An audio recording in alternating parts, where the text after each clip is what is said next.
about to go live. So if one of you can confirm we are live on YouTube or not, and then we can just kind of like start the whole process. I think we should be live right Yeah, I see the link. now. Okay, perfect.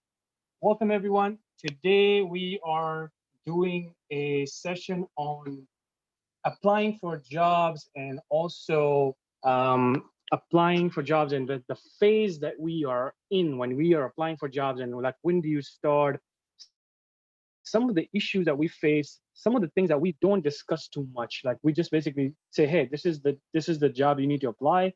And then a lot of people either land the job very quickly or they may take time. So that stuff is very important for us to discuss. So we're going to go into this a little bit more detail a little later on, by the way, because before that, I would like to.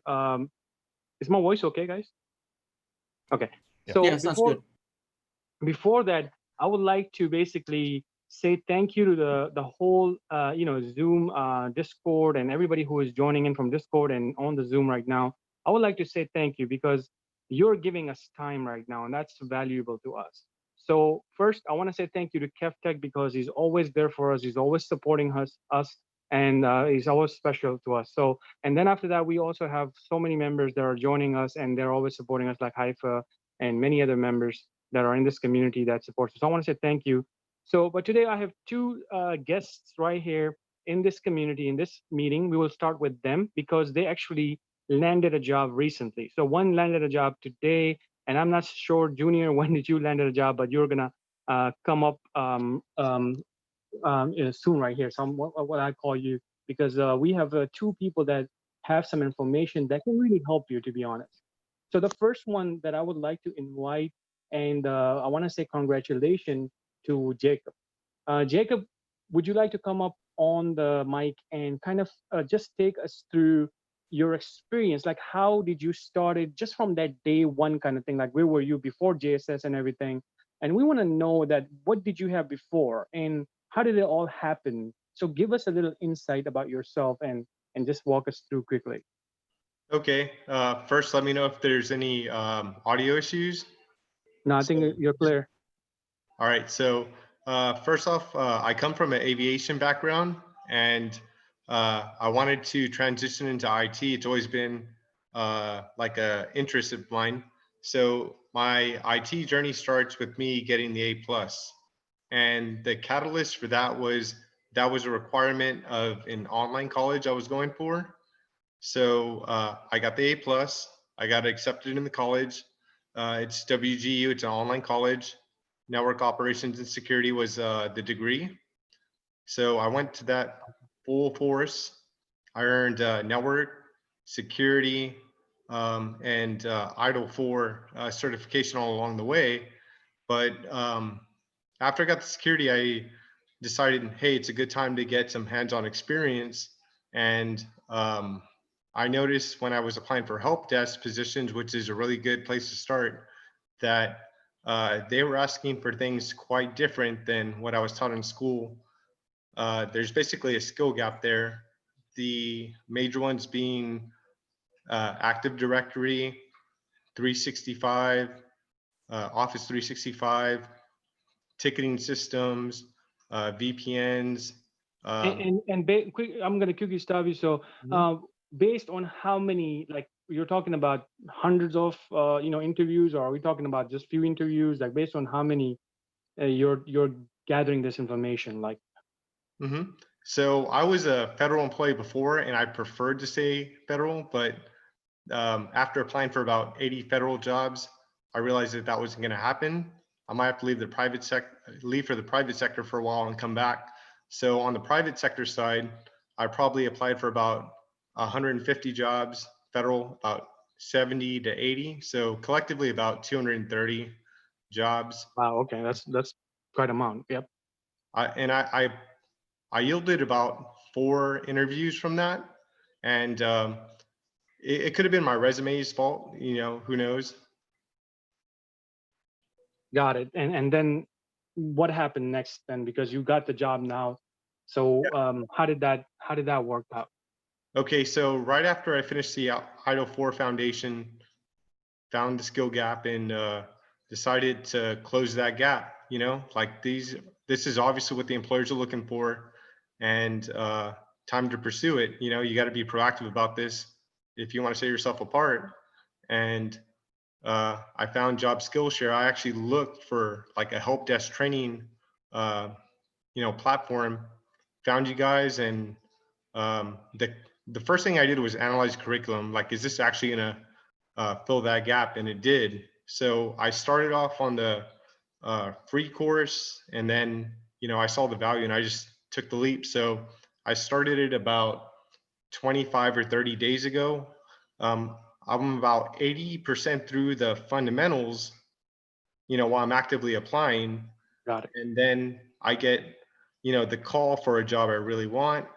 And I kind of wish this call would have happened a week from now, because I would have had the time to finish the help desk course. Um, but that's not the way it worked out. So I had about 48 hours to cram, to answer, at least be communicational or conversational about, the subject matter.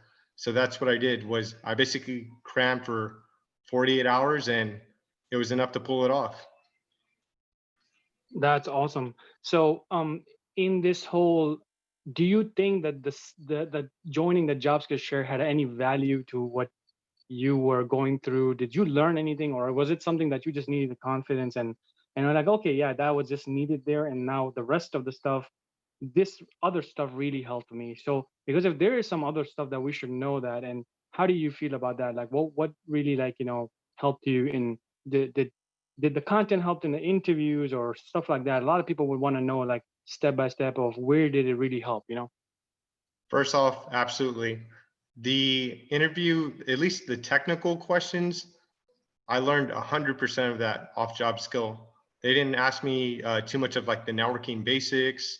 There was like one question, but a lot of it had to do with troubleshooting, a little bit of Active Directory, a lot of Outlook, because that's what the client that they serve actively use. So, I mean, it's really situational, but I would say 80% of what they asked me, I learned from you guys, and I learned it on the fly. And even though I already landed the job, I'm going to continue using the resource to reinforce what I'm learning it at work. That's awesome, man. Congratulations. And just keep on going, because this platform is about career development and not just landing a job only, right? Because it takes you to those next levels. So thank you so much for Yeah, sharing I your appreciate story. you, Danish. Thank you, man. I really appreciate you for sharing all this information. This motivates us. This makes us happy, and this makes the other people who are in your situation, they get more confident. So now, I'm gonna invite, where did my friend go? Let me try to find him. Okay, Junior Shepherd. Sorry, I had to, like, where is he? So can I call you Junior, or how do I call you? Yeah, that's all right. That is my first name. Thank you, Junior. So first of all, welcome to JobSkillShare. I know you sent me a message, and I apologize to make you, like, I sent you like, hey, do you want to join, because we're doing the same thing, and you sent me the message Mhm. on LinkedIn like an hour ago, and you just came up. So I want to, first of all, I want to appreciate for doing that. Yeah, it's no Um, problem. so similarly, like Jacob, we want to know your story. Like, how did you started IT, like from that scratch? Just take us from the beginning, and how did it all happen? Because you are going to a very big company, and everybody, I mean, that's like that's like one of the top places. So give us that whole story, so we can learn from you. Sure. Just appreciate you all, for taking the time to hear my journey as well, and also to encourage anybody who's trying to also get into IT. I come from a simple background. I was not a whiz kid. I actually came to this country as an immigrant. I was an international student, student studying computer science, and I was not lucky enough to, be that kid that landed the fantastic, summer internship with Microsoft or Google or Amazon or any of that. So what I found when I finished up my bachelor's degree was when I started to apply for jobs and go to interviews back in 2014, my eyes were really open to how much I actually did not know about the field. So I remember one of my first shocking experiences was when I interviewed with a company called Adtran, and basically it was for a software engineering role, and I made it to, I want to say, the third round or so, and I was actually asked to begin to whiteboard a solution for a group of engineers. And long story Wow. short, I was basically I basically made myself ashamed in that Well, interview. Um, there were but that some was a there good, were that was an experience, right? Oh, it was a fantastic experience. And like I said, it really opened my eyes to how much I did not know. So for those of you out there who are, really kind of, wondering if you should, invest in a degree, I'm not going to tell you to not do a degree. I do believe degrees have value, but Yes, definitely. um, but I do definitely think that you also need to consider your actual practical experience and, the application of knowledge as well. So that shook me up. It kind of shocked me. It was my first, I guess, icebreaker as to what is out there and what the industry involves.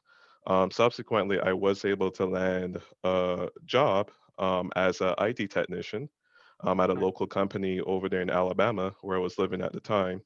And I started out at the grand pay of $13.25 an hour. All right. Um, so like I said, very, very simple background I came from. I spent about going on 3 years on that job, and I believe that that particular job did a lot for me. It helped me to build my confidence and build my skills up Awesome. as well. I was basically doing, basic technician work, computer, desktop support, remote support. I was being sent out to different clients and stuff like that to troubleshoot their networks, etc. I Mhm. had a lot of different experiences. As I was telling you on LinkedIn, I still recall to this day where I had an issue where I was troubleshooting a printer for a particular Uh-huh. client, and my subnetting skills were just simply not there. And pretty much that day, Right. my manager shamed me in front of the other employees, and I Wow. felt pretty bad, man. I had a few weeks where I kind of sunk into depression, and, Man. afterward, I went back to him and I said, hey, I understand that I do have a skill gap. What resources does the company have, that can help me to, fill in these skill gaps, this knowledge that I'm missing. And basically, that request was shot down, whether it be to, take a certification course or, attend an evening class, anything like that. They were not, So willing he to was help in ready. that area. They were ready to shame you, but they were not ready to help you, Mhm. which is such a shame on its own, you know. Um, Yeah, yeah. I Wow. can't tell you how I felt that day, man. The hair on the back of my neck stood up. Sorry about that. It was very, very different for me to, especially to as a member, the Black or the African American community, where typically, people like me, you don't really see a lot of us working in IT, especially in a place like Alabama. Uh-huh. So, it really was a tough day for me. Mm. Like I said before as well, I was an immigrant and I was actually going through the process of becoming a permanent resident here in the United States. And during that time, pretty much I was allowed to live here, but I was not allowed to work in the traditional sense. So I did a lot of odd jobs. I taught little stuff freelance here and there. And then one day I came across your videos actually from Job Skillshare on YouTube, All right. basically about systems administration and a couple of other different things. And I made a decision to re-enter the IT field. And I said, okay, you know what? I'll begin with the Network Plus certification.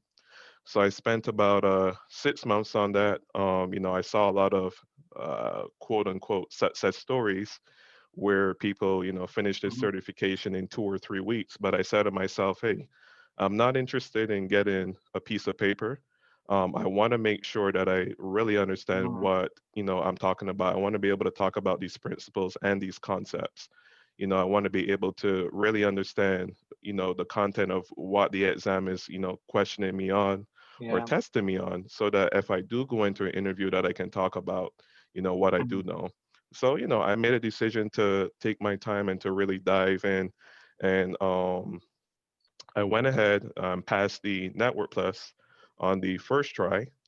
Mhm. And subsequently after that, I moved to Florida and I once again started my job hunt. And once again, I also found myself looking at your videos, help desk videos, how Okay. to do, because now I had the Network Plus, but again, Mhm. I needed that practical application Yeah. of how to actually do the job. Got it. So, I started interviewing with different companies like Tech Systems, Robert Half, a lot of these Mm. different people, that were looking for entry level help desk stuff, et Mhm. cetera, et cetera. And I was able to land a help desk job All after right. that. And that was actually just last year. So All just right. last year, So we were talking about just 1 year from now. That's awesome. Okay.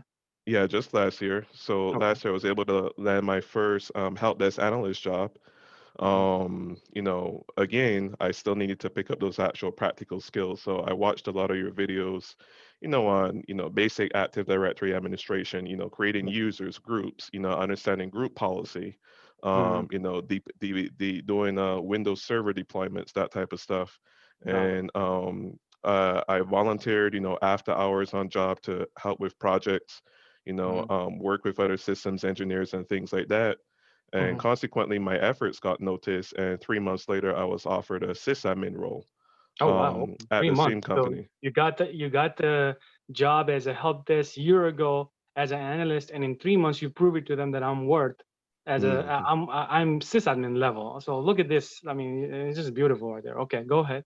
Well, hey, it's not a perfect story. Like I said, I made a ton of mistakes, and to Mhm. those out there who are afraid to try new stuff, just don't be afraid. There you go. Just always be honest. When you do make a mistake, take the time to understand the mistakes you made, and then Mhm. go ahead to understand the solution. That you should have implemented in the first place, or the step that you should have done. Perfect. So I was always a person never afraid to try and to break something, and Mhm. I was just really grateful to the company that even though they know I made some mistakes along the way, they saw that I was willing to learn and to Got it. grow. Mm. So that particular company was actually a managed services provider. Okay. So they did a lot of MSP work, helping customers in the legal industry, medical industry, that type of stuff. Mhm. And they sent me on post to actually a law firm over here in Central Florida. And this Mhm. law firm had a main central office and three branch offices. And basically, I was going to be assuming the role of a sysadmin over there, but also doing some director of IT stuff in that particular capacity because the guy that Mhm. they had there was the IT person for that company for about 20 years, Oh, and he okay. was actually retiring. And Oh, okay. so, Okay. So you were just kind of like shadowing and getting the skills so then you can right, kind of manage the. Okay. basically to take over the network and to manage it. So Got it. as you can imagine, I came into that job and I was just scared out of my wits. I'm like, I'm like, man, I'm just a help this guy. I know I'm passionate. I know I'm willing to learn. I even had a Mhm. few moments where I even considered going to my manager and saying, hey, I don't think this job is for me. I don't think I'm Got kind it. of, ready for it. But I buckled down, and I just made a commitment to just learn and grow. Mhm. I didn't have any fancy certifications at that time other than the Network Plus, so I wasn't an MCSE or a Got it. CISSP, none of that. None of that. So Just the company giving you the opportunity because they see just the something. company. Yep. Yep. And like I said, I made a lot of mistakes. But one of the things that I made a point to do was, as I made a mistake, I actually kind of made like a personal journal. So every Mhm. time I broke something or something didn't work right, say for example, if I misconfigured a firewall rule or Mhm. whatever the case might be, I kind of documented my process, what my thought process was, the mistake I Mhm. made, and the steps I took to resolve it. Because my goal was in the future, looking back, I wanted to kind of have like a journal that I can refer to, where if I go to an interview, I can actually talk about my, experiences and be able to present something meaningful to a prospective employer. Mhm. So that particular job continued to, grow me and push me in many different ways. Mhm. Um, I even remember one time I made a mistake where I actually overwrote some data, and as you Oh know, wow. that's pretty serious. Yeah.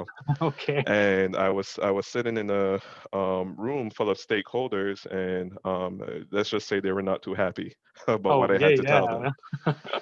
And one of them actually mentioned to my manager, they said, hey, Junior's a great guy and all, but you know, we really hope that you can send over a guy who's, a Microsoft certified guy. Do you have any guys Mm. like that? Do you have Uh-huh. a guy that's like a MCSC, anything like that? And, once again, I had my moment of shame, where I was kind of put down, but, I surfed past that and I kind of just, put that behind me in my Hmm. rearview mirror and I just kept pushing forward. Got And, fast forwarding to, kind of make my story and my journey shorter, COVID-19 hit. it. Hmm. And the MSP that I was with, they made an announcement to the all the staff that, they were not doing too well financially. Got it. So I knew at some point I was going to have to start, job hunting again. Got it. So Hmm. I buckled down. I went and looked at my resume, started applying for jobs. Did not have any luck. Went to many, many, many interviews, and sometimes I was ghosted by recruiters, never got a call back, or Hmm. sometimes maybe I made it to the second round, and then I got that dreaded, hey, we liked you, but Right. we made another decision, Got it. for the So you role. you tried multiple times and you knew you were just not giving up, and you were getting that responses that okay, even with that experience, people were just saying, no, no, let's Hmm. move forward, right? Yes, definitely. All right. Yeah, and I had one particular experience too that I think was a great one for me to help me to get to this position where I am. Mm-hmm. I got the opportunity to actually interview with Google, and I interviewed with Google for their tier 3 support engineer role as a technical solutions engineer, Mm-hmm. and I made it to the second round, Nice. but I did not go past because my Python skills were not Ah, up to par. I see. So I got once again I got that dreaded call from the recruiter. Hey, the interviewer liked you, but you know, um, they They're moving didn't ahead. th- Okay. they didn't think that you had enough All right. skill. So man, it was like I was just seeing one defeat after another. And were you losing hope at that time? Were you like giving up, or how was your like feeling at that time? Oh, I would definitely say that. Mhm. I would actually tell you that I would say maybe about a week or two after, I Mhm. sat on the couch in the living room with my wife, and I actually told my wife, I said, you know what? I don't think IT is for me anymore. Ah, oh, And so that. yeah, she was Okay. shocked, man, because she said, well, what are you gonna do? I said, I Mm, don't know, but I'm at the end of my limits. Like, ah, okay. I'm just tired of being disappointed. Okay. When I And hear something like that, this is where like I feel like, man, somehow I really want to like appear in there like a magic, and I'm like, oh, get off, get off. You're not thinking like this. All right. yeah, it was tough for me, man. I do music on the side. I do enjoy producing and playing Hey, music on the side, and I we would even love to know some considering. of it so we can probably get some rights from you. There we go. So I even thought, hey, maybe I should just switch my career and just get into music. Awesome. But I'm just grateful for the support of my family, my wife in particular, and some Mm, close friends of mine, there you go. who kind of stuck through and just kind of encouraged me and say, hey, man, don't give up, keep your chin up. And, Mm, I started reapplying again. At this time, I was still with the company, the managed services provider. mhm, And then I got a call from a local company here in Florida that they were looking for cloud support engineers.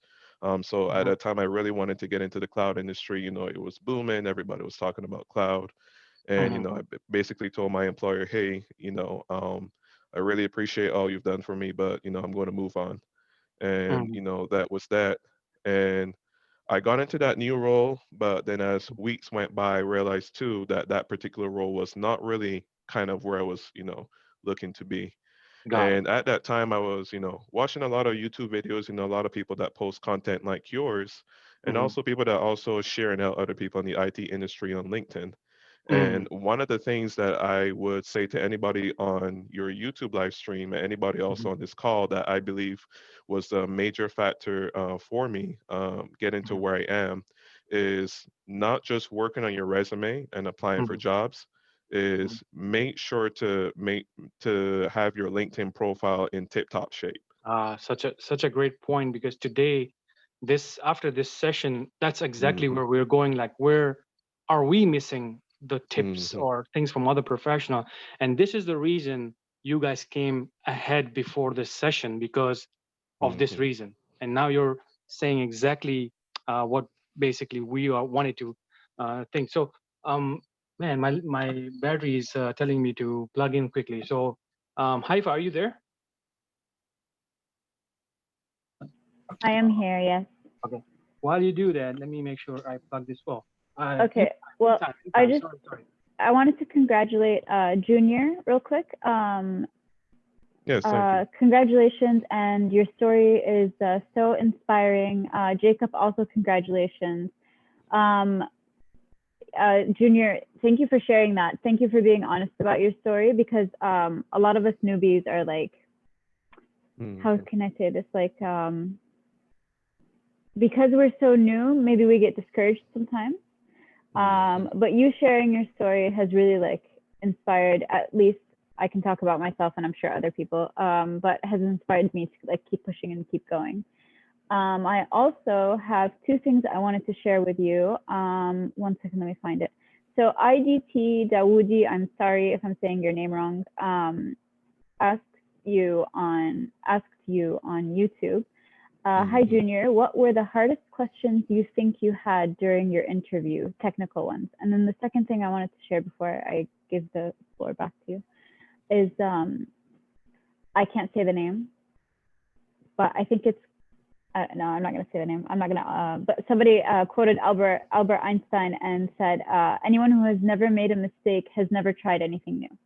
So I'm going to give you back the floor, and Sure. and if you can answer the question that you got.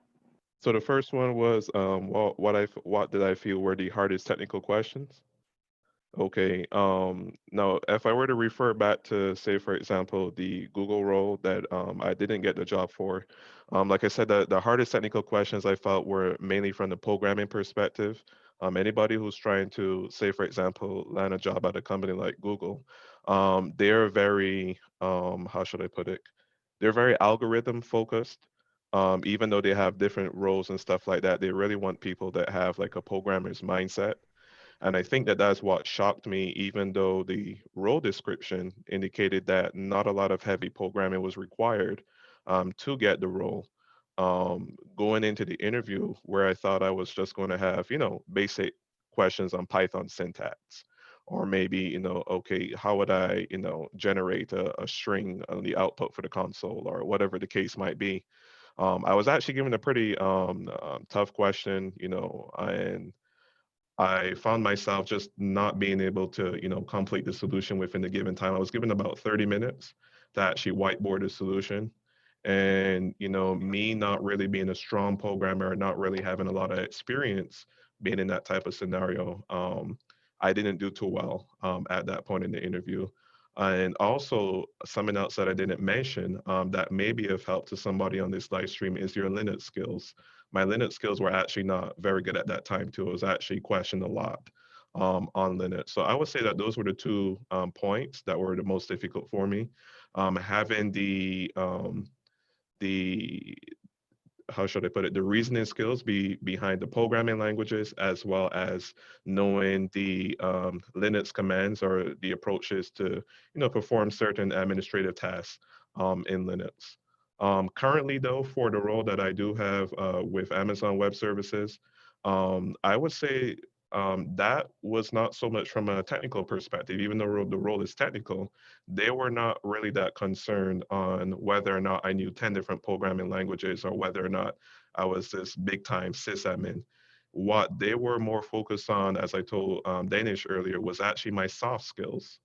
They wanted to see what it was like working, how I worked with people, how I communicated, if I was willing to talk about my mistakes, and that's something that I want to drive home to everybody here on this live stream is, I feel like today a lot of emphasis is put on developing our technical skills, which is important. But I will tell you, most of your success, even in this industry, is actually going to come from your interpersonal skills. Not just being able to Yeah, sit behind. that's a great point, because if you're gonna go Yeah. for the Amazon like company, they wouldn't Hmm. care if you know how to do imaging. That's Windows stuff right there, and stuff like that, right?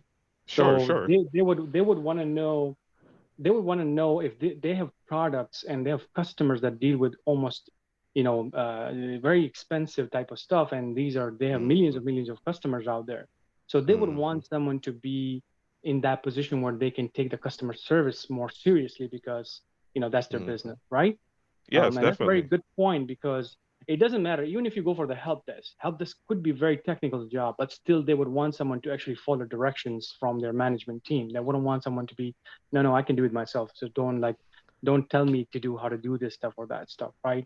So that's a Mhm. very good point. If you don't have customer service skills, then of course that's something that's just a no-no for a lot of people. And when we say do technical skills are more like competition wise. So if you have Mhm. three people going for interview with great customer skills, then of course they're gonna start picking on people that, okay, who's little different than these three people now, right? So Mhm. it may help in that scenario as well, where you have a job that's too many people are applying to that one job, and everybody, majority of them came with great customer service skills. Then who got that little differences going on in there? That may be Mhm. that. This is my point, so people kind of also understand the importance of both sides. Yeah, something else also as well that I would add is, don't undervalue the experience that the help desk brings. I would actually tell you in a lot of the interviews I had, even between the Google one, the Amazon one now, and even other jobs where I actually did get other offers, after completing those interviews, I cannot underscore the importance of being able to talk about my experiences on the help desk, where I had a certain situation, and I basically had to describe the steps I took, to either work with the customer over the phone or maybe even in person, or sit in the boardroom with stakeholders where I have to explain a solution. A lot of those skills that I picked up on the help desk, I feel they were very, very instrumental in being able to, give me the tools I needed to interview well. Thank you. That's definitely a great point. Um, just my last, question to you. Now, Sure. you see that the thing is this, that when people listen to us, most of the people come from that extreme, like the first starting point. Like, okay, I'm just listening to this right now. Somebody joining, and they're like, "Hey, I want to be like, um, like, the way you went to Amazon." I'm sure you didn't just went straight to Amazon, right? And Oh I'm no. sure these skills didn't came just right away. And this is where when we as a content creators, or when we fight this whole idea, or the mindset is the big thing for us, right? And then this is where we fight that battle for many years with brand new people. So we tell them that please start with something basic and just focus on that first. Don't try to go left and right, and try to achieve something so big in the beginning, because you may confuse yourself. What's your point on that? That's kind of like how I feel. Sure. I think, just as with everything out there in the world today, I think even on LinkedIn, a lot of the kind of activities that you do see out there in social media are responsible for these kind of mindsets where, people are kind of focused on getting a soda machine experience. So they want to put in a quarter and, get out, I don't know, 20 Snickers bars, whatever the case might be.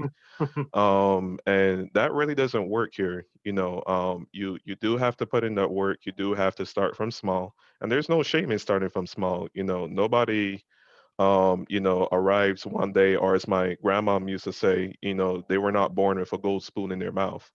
You do have to start somewhere. Mhm. Even somebody as great as Jeff Bezos today, who's making the kind of money and having the kind of success as he is. A lot of people, if you do some research into his background, he started out Amazon when nobody believed Amazon was going to become I saw some anything. pictures in the basement. Yes, he was in the basement. Got it. So now we all gonna put some servers Mm. in the basement. There you There you go. Put a help desk table down there. And like I said, don't be afraid to start from the bottom.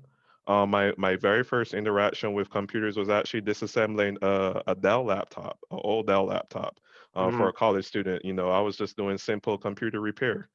I was replacing I think it was like a broken LCD panel or something on the laptop for the student.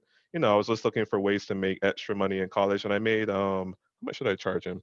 I think I charged him like $50 or something. It Oh, wasn't a lot. that's cool. That's But still good. it was something. It was a learning experience for me. I Uh, got the opportunity to see the internals of a computer. And like I said, those may not seem like huge things or huge accomplishments, but you'll be surprised how much they do contribute to your overall growth. yeah. In this field. So thank you so much for giving us all this information. This is gold to us. I mean, I know the value of this. I know the worth of this stuff because I can use it to tell the new person that why are you confused? Are you giving up? Hold Hmm. on, let me pull up this information to you right now, how this person went through this and now where he is. So my last request to you, if you spend a lot of time in Amazon or anywhere, would you come back and share that knowledge with us and how to, because you're going to learn more things right now. Would you be willing to do that so I can reach out to you and I put in my calendar that make sure to reach out to Junior after 6 months or 3 months? Sure, definitely. Listen, man. I always tell people, there's no reason that this can't happen to you. Mhm. The I always tell people, hey, the opportunity that you want rather is right around the corner. And don't think that just because it happens to one person that it can't happen to you. Like I said, I'm an immigrant. I came to this Mhm. country pretty much with difficult circumstances, and Mhm. here I am today. And there you go. So And that's a and story for most of us, right? Like the people coming from outside. And even if they're mm, not immigrant, remember that the mhm, struggle of college student and the struggle of people coming out of the high school is exactly, I tell people that we mhm, all are in the same boat. And then at the end in the IT, we all meet on the same roads, by the way. But people take different mhm, routes, but it's almost the same thing, right? We all feel the same way, almost at the mhm. end. Um, Yes, yes. so Junior, thank you so much, man, for all this information. I'm sure people are going to be contacting you. If you can do me one more favor, in your LinkedIn, just send me your, if you want to be connected by other people, then Sure. let me know. I will share your link with other people who wants to get connected with you. We have a Discord community. I would definitely welcome you to join that. So then you can at least guide people. Maybe you don't have to be active all the time, but if somebody asks about Amazon, then we don't have that experience. I didn't work in Amazon, so maybe we can just say, hey, there you go. There's a person, ask him some questions. And this way it will really, really help us. So Mhm, thank you so much for all of this. So one more thing I want to ask you, because now it's a practical thing, right? You mentioned make sure to look into your LinkedIn profiles. sure. Now, that's one tip right there. We're going to talk about that with Haifa. And make sure to refine your resume, make sure to learn probably the skills that are more towards job. That's how you started. You said that you were missing that in the beginning, and because of the videos and different channels, you kind of cover that, right? So this Mhm. is what I noted, like practical actions for other people to be following. Is there anything else you want to add to this? No, not really. I think you touched on everything. Like I said, I can once again drive home enough the importance of having a sharp LinkedIn profile. Now, it may sound odd, but the truth is, you do have to market yourself, Oh yes. and that Mhm. was something that I kind of had to, humble myself and say, you know what? Okay, I don't know how to market myself. I don't know how to set myself up on LinkedIn. That's How so true, about Anna. And yeah? Kevtech can probably agree with me. I was not active on LinkedIn for a long, long time, and I was just kind of like hitting my head. I was like, why the hell I didn't use LinkedIn? You probably seen me too like that. So I was like, why am I not using LinkedIn Hmm. like that? Because I just started, to be honest. Maybe you got connected with me right now, but I just started Hmm. using LinkedIn almost a month ago, and this is where people are like, hey, do you have this stuff? Do you have that? I'm like, oh wow. I was like, oh man, I got so involved in the skills teachings and YouTube and platform and everything that even I forgot to really connect with people on LinkedIn. And even though with my normal connections at that time, people were approaching me and, hey, we have a students, they just finished Google Plus certification, sorry, the Google IT support certification, this certification, that certification. Now it's time for them to learn skills. Would you like to do some kind of partnership with us? And I'm like, Hmm. I'm getting this stuff and I never use it. So I totally agree with you. And this is the reason, by the way, we're doing this today. So then Haifa can talk about her experience because she's getting into this stuff right now. And she's like Hmm. one live member. But then we also have other members who have landed jobs different ways. So we want to keep a balance in this too, to people that now they don't go all crazy on everything too. Let's just do everything right now and leave their focus. So we want to keep that balance in between. So there will be some agreements, there will be some disagreements, and this is why it's a community for everybody to come and talk, just like what you're doing today. So thank you, It's sir. all love. Sure, no problem.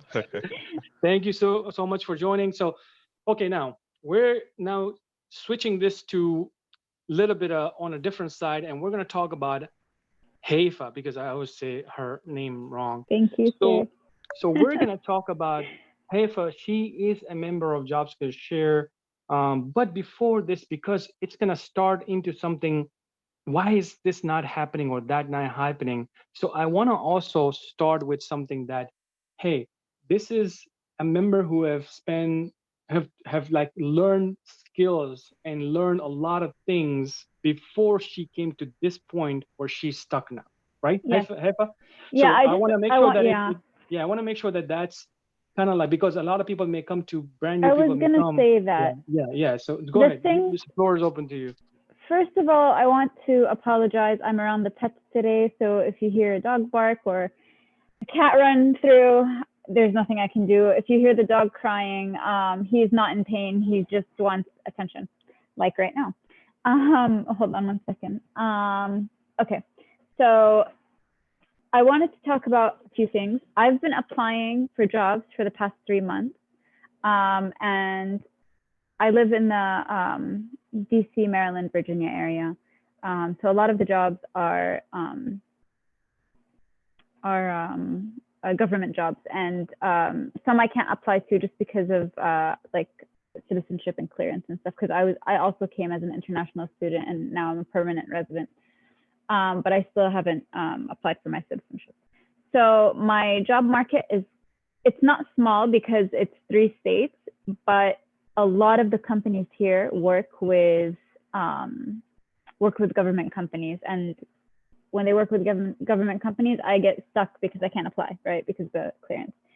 So I want to make it clear to everybody that I'm not knocking anybody. I love the Job Skills Share community. I love the Kev Tech community. I'm like, everybody knows how like active I am there, and how like much I like love to be a part of the group. Hold on one second. Let me try to get into that. Yeah, that's fine.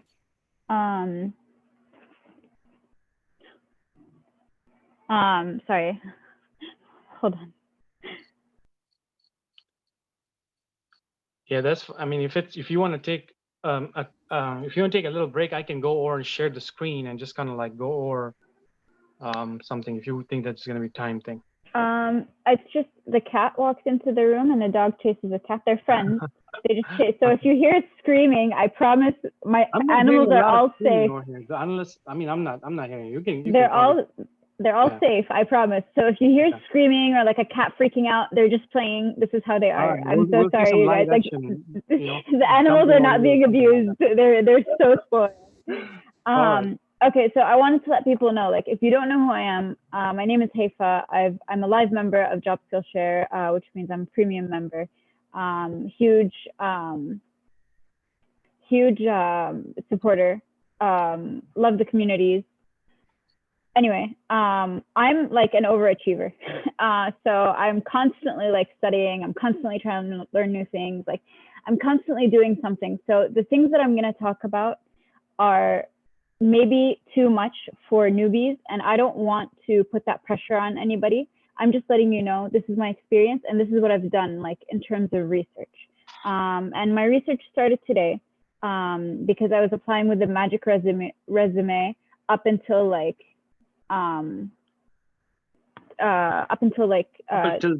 literally yesterday. Yesterday.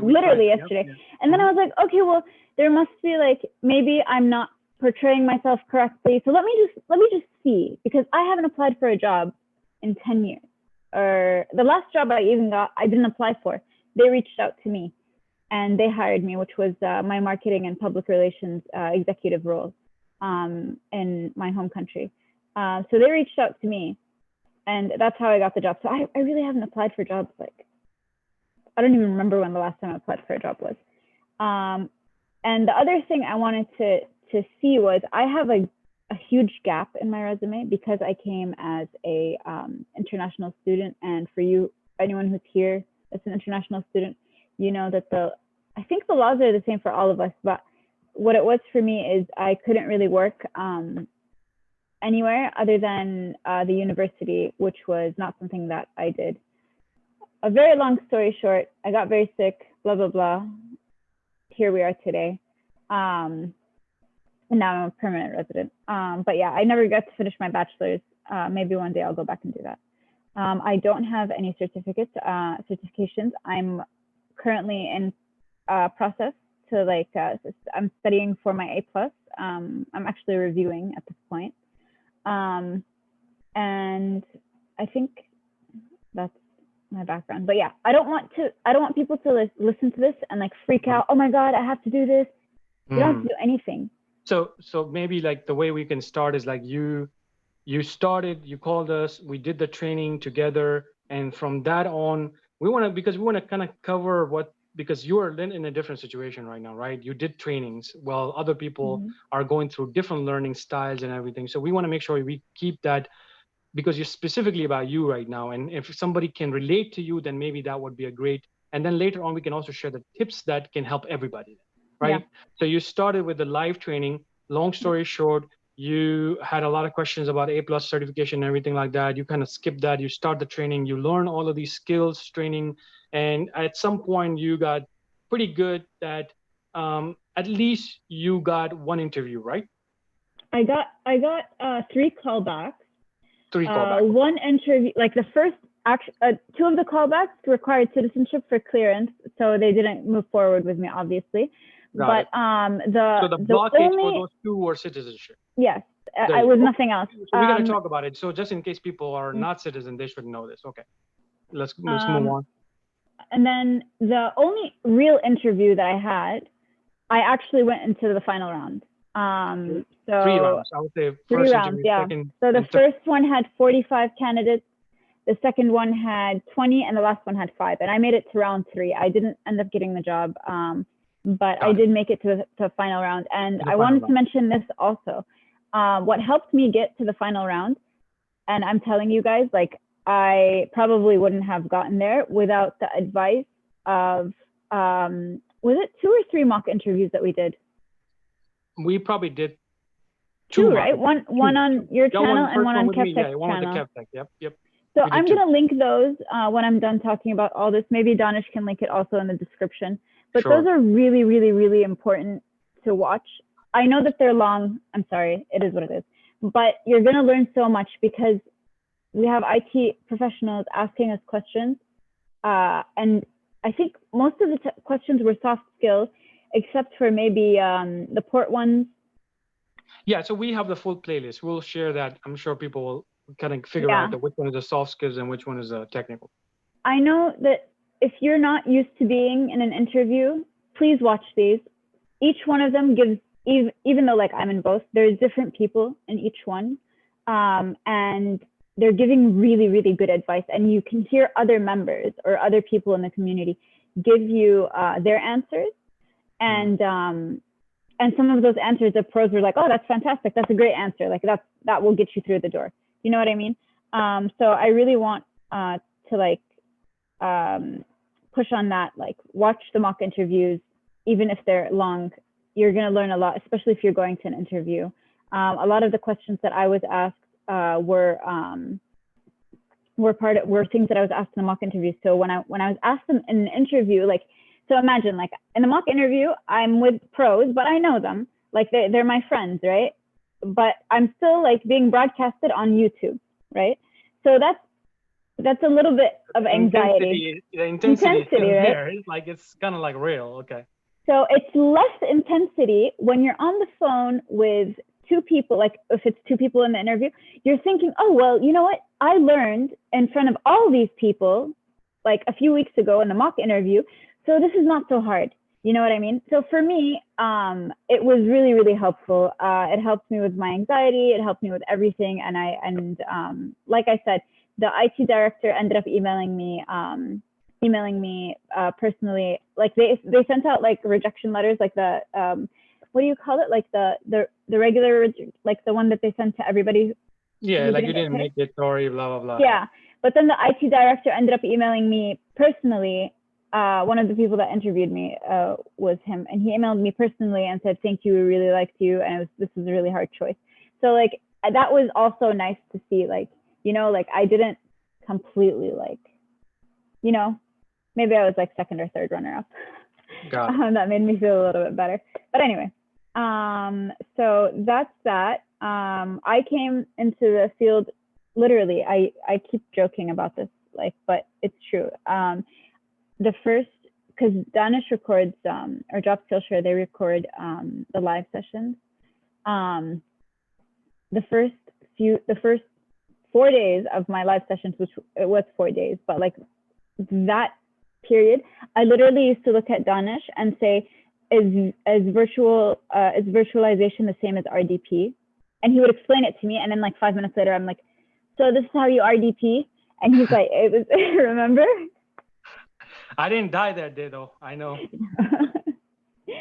So yeah, so I want to say that again, I'm not bringing this information to anybody to like overwhelm you. I'm just letting you know what I searched for and what I found, just because I'm an overachiever. I like study all the time. I'm not a perfectionist. Basically, you want to kind of like look into different sides of things too. Like we have a set thing for a lot of people, and that's like, do this, use this resume, and it works. But what about those people who are not approaching to us? Maybe it's not working for them, right? And I just got one message in Discord today. So look, here's the thing. We got 2 messages in Discord of landing a job. One saying that I didn't know anything and I didn't even pay in your platform. So it's not about promotion here too. It's about the person is saying, I watch your YouTube videos, and Junior is another example today. He says he would just watch the videos. And one person is saying, I just watched the videos right there, and I landed a job without certification, without experience. So that's one type of people, right? Then we have Jacob coming in with certifications and then missing something, found it, and maybe he kind of mixed matched it. Then we have you, a different type of, you know, a person who wants to try out different things, because yes, Danish can say, achieve this through this. I will try to push you still, like as a person like me, seeing other success stories. I'm like, why is this not happening for you then, right? Maybe I'm not there with you. I'm not sitting with you. Maybe you're not doing your part in this. So from my side, yes, I'm going to be doing that. But of course, this is why this is a community, right? Where you now come in and say, you know what? I think I found something different things. Let me try that, right? And yeah, then, I was going to mention that. Exactly. That's the whole point of the community. If I can find something, even if it's a little bit, okay, it's not a little bit more work, it's a lot more work than just sending out like a magic resume doing the magic. It's a lot more work than that. Again, I want to reiterate, you don't have to do this. I'm just sharing the knowledge that I found, because that's my personality. Like, I'm the type of person who will do the extra work. I don't want people to get discouraged. Yeah, so I think the way we should do this is that let's go over that information, Haifa, and then later on, the floor is open to everybody to agree with you or disagree with you, right? I'm sure all of this information is great information. There is nothing negative agreement, right? There's negative disagreement. It's more like if I'm jumping in, that's based on 40,000 people that are in my platform, and how I would start reading minds now, right? Like, this person is gonna take this like that.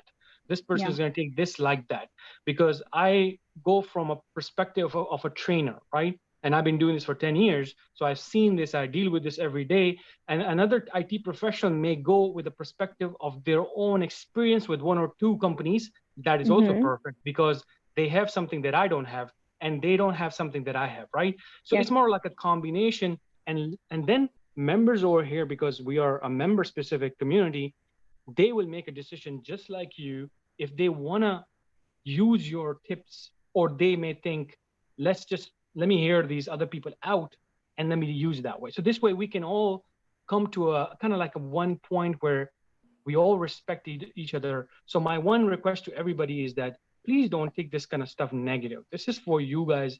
I mean, I could have simply just shut down the Discord community, not let anyone talk, and then just say, hey, it is what it is in this platform. But that's not what I'm about. And this Job Skillshare is not about that. We want to grow. We want to move on. We want to bring more professionals, and the only way it's going to grow when more professional comes in and share their experience, and the members who actually experience this stuff, that's the experience that nobody has. So you are experiencing this whole situation. So that's where, let's go ahead and start talking and see if we can gain some tips from you and how other people can use it. Hey, Danish, Again, can I interject real quick? Yes, sure. Regarding my story earlier, I think some props are due to KevTech. I watched a lot of his videos and he brings a lot of value to the community. And I really like your choice of collaborating with them. So I just want to give a quick shout out to Kev. He does a lot of work, like a lot of good work. Kev is the man, and like that's why when I started the whole thing, he was a VIP in this whole thing. So Kev Kev is gonna get a special shout out from me because he deserves a separate video, right, Kev Tech? So can I get like chai now? Just Chai, you have some chai tea. I just want to say thanks. Thank you. Oh, thank you too. So Abdul, did you want to say something? Oh, sorry, I saw you unmute yourself. I wanted to say also that like Danish knows how much I love him in the community. Like I'm not knocking anybody. Again, this is just Heifa's research because Heifa's a little bit crazy. So today I attended a webinar hosted by Linda Rayner. I'm sorry if I'm saying her name incorrectly, but she does have a YouTube channel and she's on LinkedIn. If you want to follow her, I'm going to link it probably in the Discord later. But I'm going to share the slides from that. And I'm going to kind of talk about like what she discussed in terms of like your resume and things like that. Sorry, hold on one second. Technical difficulties always happen on my side of this channel. So this is her, and her workshop, by the way, was free. It was 1 hour. I can also link that if you guys want on the Discord. Of course, she's going to talk about her success and blah, blah, Sure. blah. I think probably definitely that's a good idea. We should get that link. For the yeah. I mean, again, like she's this is her like I forgot what the title of what she does is, but basically like she's in HR. It's like strategy, career. So I don't know, something like that. I'm sorry that I forgot her. Wait, does it say it maybe here? I've seen some of her videos, but I haven't seen any like literature. So this is actually from the webinar. They shared the link afterwards, and it's an hour. And by the way, it's a lot of information. I'm not going to be able to explain it like her, but I'm going to give you guys as much information as I remember and as much information as I can. And then there was somebody else that I watched. Her name is Professor Heather Austin. She also gave tips that I had written down. It's hers. The one that I was watching was like a live stream. It was an hour and a half. So I kind of, wasn't able to finish all of it just because I'm babysitting the dogs today. So I watched like almost all of it. And I took down some notes. I will link to everything that I have for you guys to view on the Discord. I think I'll do it in the resume channel, right, Danish? Yes. I'll link it there. So let's start with, I'm not going to sell you guys on whatever she does, but I do want to mention this. She said that you shouldn't like, even if you think that somebody can write your resume for you, because right before I sat down for this, I was like, maybe I should pay someone to just write my resume for me, right? And then like one of the things that she said, she's like, if you think that you can write, your resume can be written by somebody else, don't even like log off of this webinar. You know what I mean? What's it called? Sorry.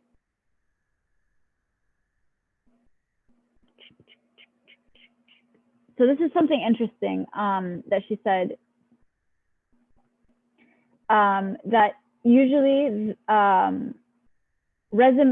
interview skills are not the only thing that gets you the job, right? You might get a call from the resume, but if a hiring manager looks at your resume and they like the story in it,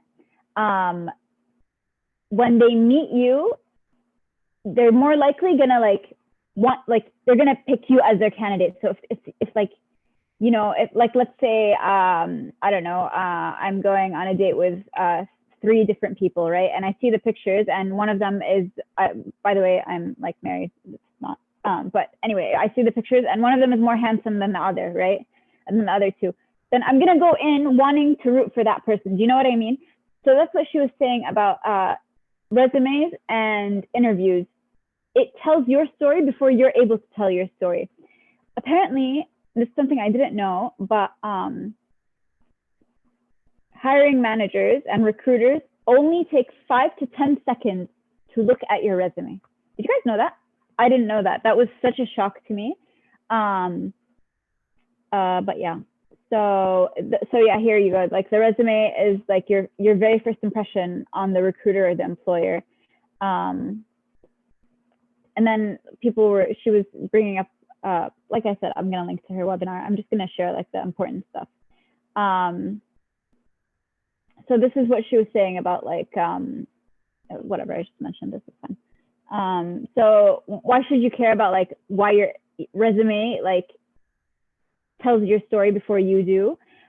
Because an okay resume is just going to get you an okay interview, because you're going in and they already have like is it called a perceived, sorry, English is not my first language, but like they already have an image of you in their head, you know? I forgot what the term is. Yeah, like when they look at the A resume, perception. yeah. Huh? They have a perception of you, a preconceived notion of you. Preconceived They notion, that's start the word I was looking for. imagining things in their head right there because what they see. Okay. So here's what she was saying, which was also interesting to me, because again, I haven't thought about these things. I'm like, IT, study. Get the skills. But if you write your own resume, then you're gonna know, or if you tailor your resume to each job description, you're gonna know how to sell yourself in that interview because you took the time out to sit and write it. Do you know what I mean? I'm going to mention a bunch of other things pertaining to that. If you give me just a few seconds, let me see. Again, I will add this on Discord. Can I share a file on Discord, Donish? I mean, if it's freely available, people can, but I'm not sure though. What's their, did you read, like, can you share stuff, or you mean like just in Discord, like this file? No, just in Discord. Like, no, I meant like Discord. Can you send a file or just you can attach a file. Yeah, you can attach a file. Okay.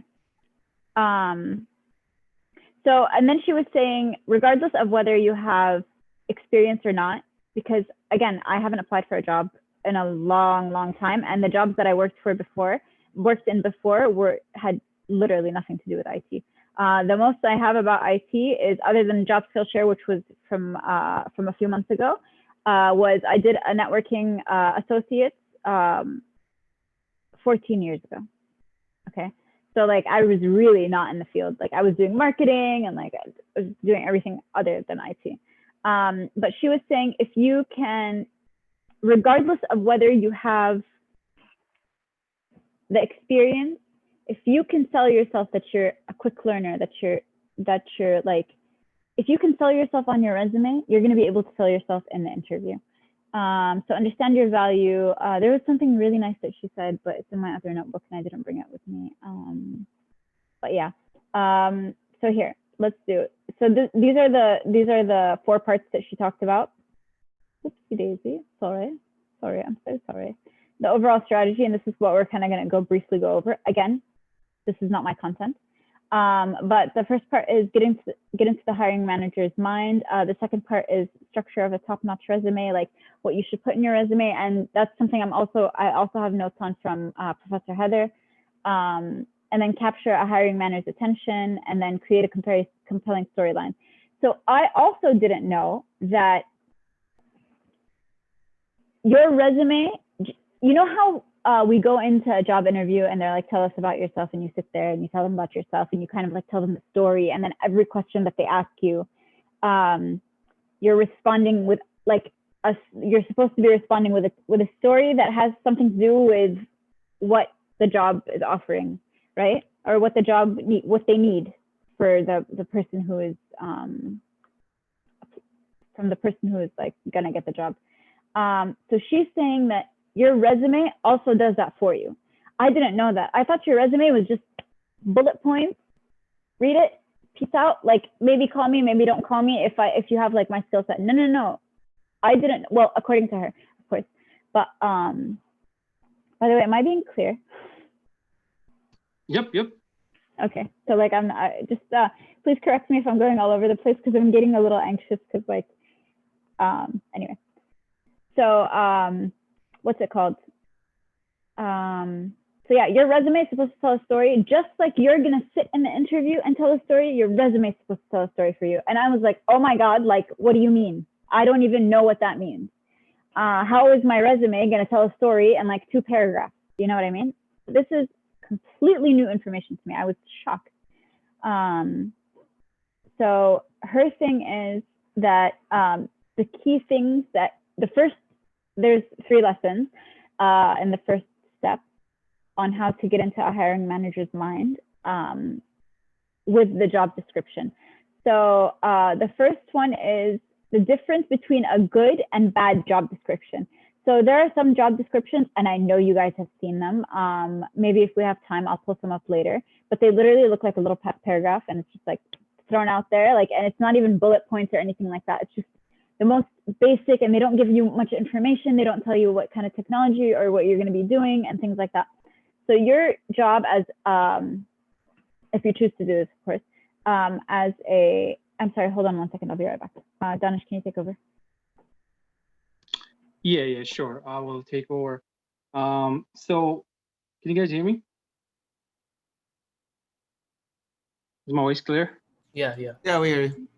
Yes. Yeah, so this whole thing that she's explaining is like how this professional is talking about how a resume should be tailored, so then when they pick up the resume, they get that, they feel that connection between that you and the job, and when they're looking at resume, everything like is connecting, and you're just basically inside the story. So that's what Haifa is talking about right now so far. So let's go ahead, Haifa, with more of the tips. Sorry about that.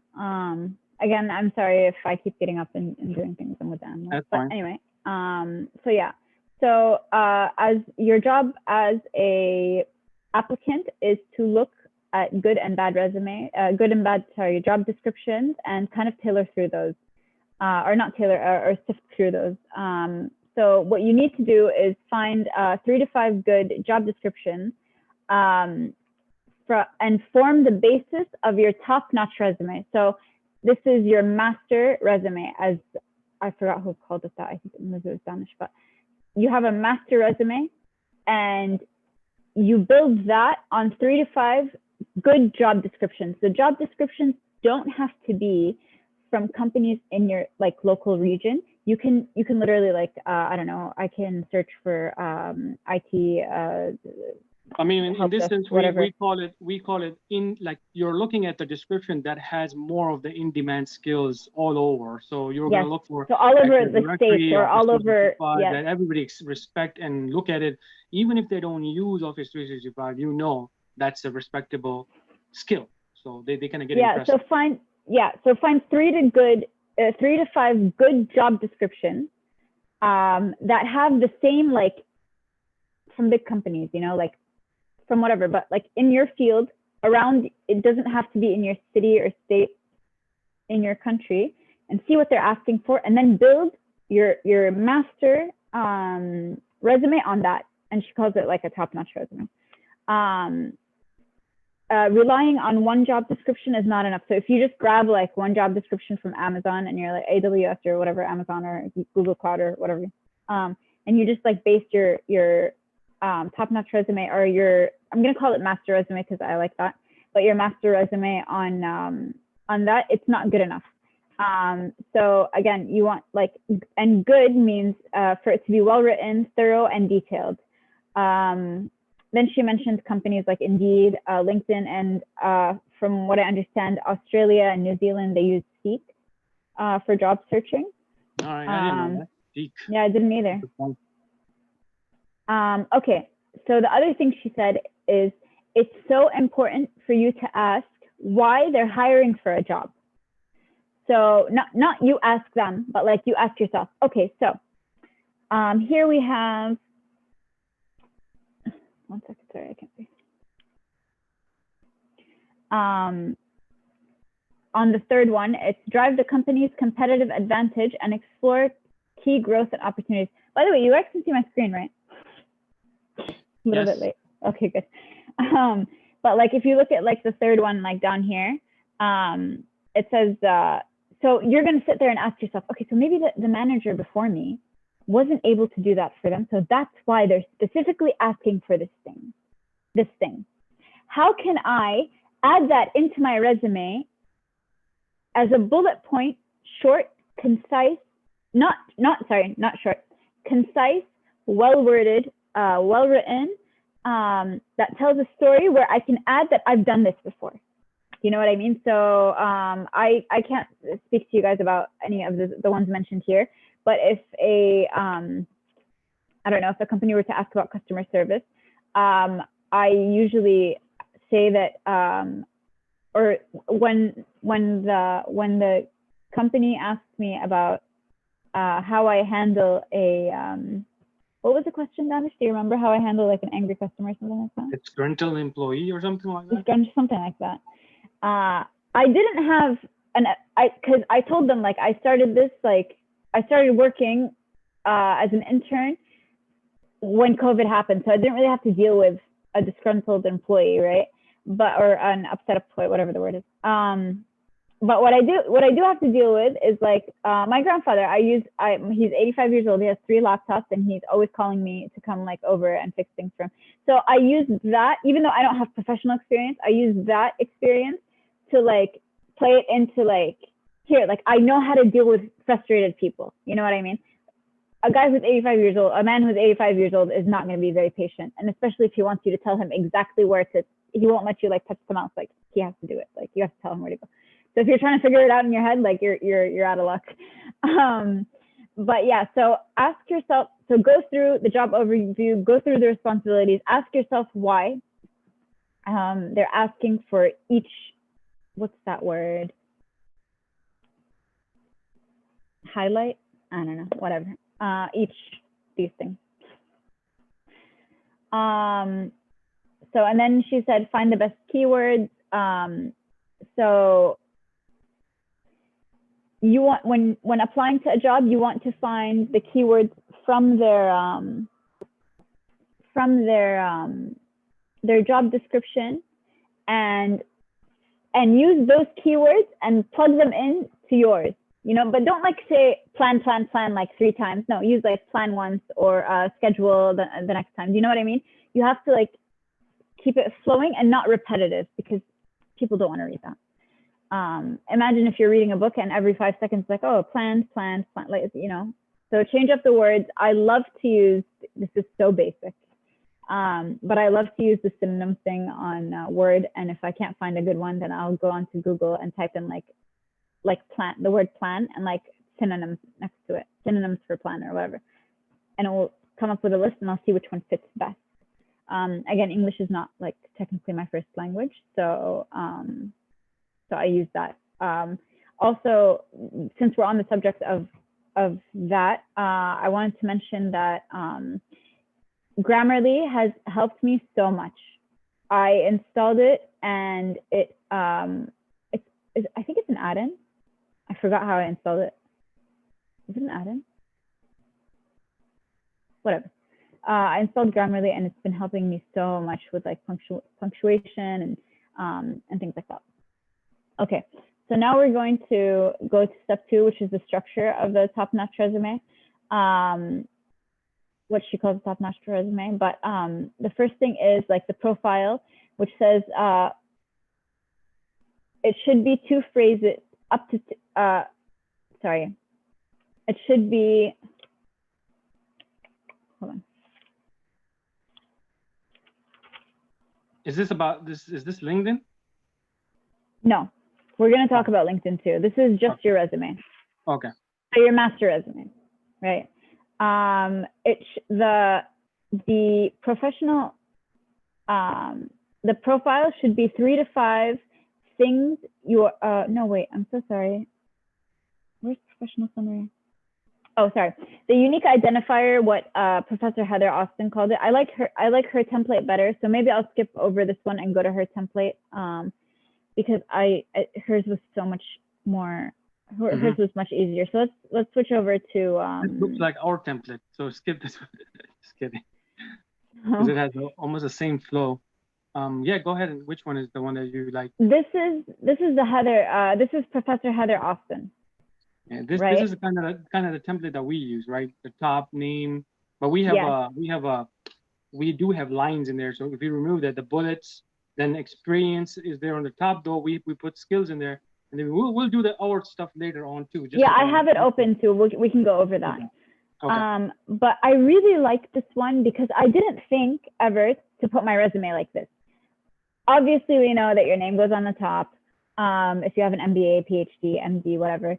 Wait, are you showing? Are you in step 2? Because I'm seeing. Oh, I'm so sorry. No, you guys are not seeing this. I forgot to share it. Okay.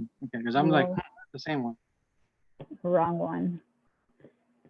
Fan. Can you see my whole screen now? Yes, I do. Okay, so can you see this one, Sally S. Smith, MBA?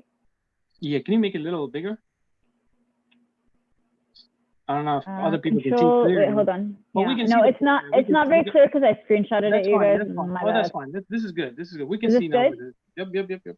Again, this is not my content. This is from Professor Heather Austin. I will link you guys on Discord. Yeah. Okay, so I really, really like the simplicity and the beauty in this. And I never thought that instead of putting, I don't know, like what she calls, what Professor Heather calls it is, where's the little pen thing that I can draw with? Oops. Wait.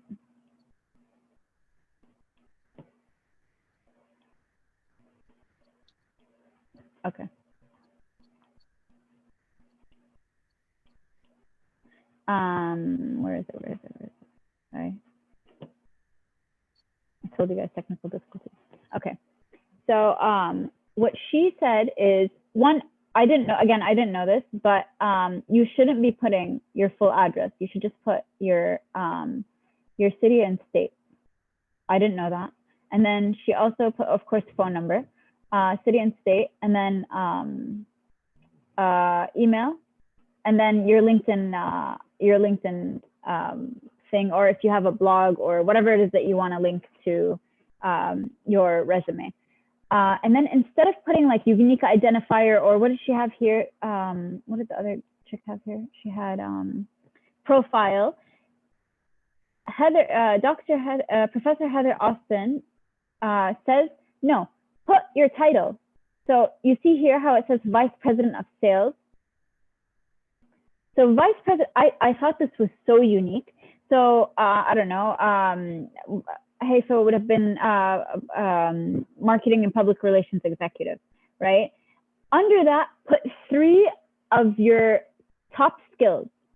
So 3 key skills that you have. And of course, don't be repetitive. So leadership, whatever. Put 3 skills. Like, I hope you guys can see this. Can you guys see this? Yeah, we can see it. Yep. Okay, so here she has, you want to work today, bro? Okay, so here she has the vice president thing instead of the title profile, right? And then she has here the 3 top skills: revenue growth, market penetration, and leadership training. So when someone's looking at your profile, they're like, oh, damn, okay, these are the 3 things she does. Then you have a few lines, 2 to 3 sentences on how you can help the company that you're applying for. So this is why it's important to like focus on the job description. And again, this is not like, whatever. If you want to do this, it's a lot of work. But again, I'm just sharing what I looked up. You don't have to do any of this. What else did I want to add? And then she has professional highlights, which are here. So these are supposed to be 3 to 5 skills that you're proud to speak of. So something that you are proud that you've done. So I'll give you guys an example. I started an awareness nonprofit organization in Saudi Arabia. That was my baby for, I don't know, 4 years or something. So it's something I'm so proud of because I was able to lead volunteers. I was able to create content. So I'm going to take that, put it in 2 sentences and put it into professional highlights, like right here. I really, really like this because I had never thought to ever put something like this. Then what I also liked was, instead of skill sets or technical skills or like whatever it is that we usually use, core competence. Someone read that word for me. Anyone?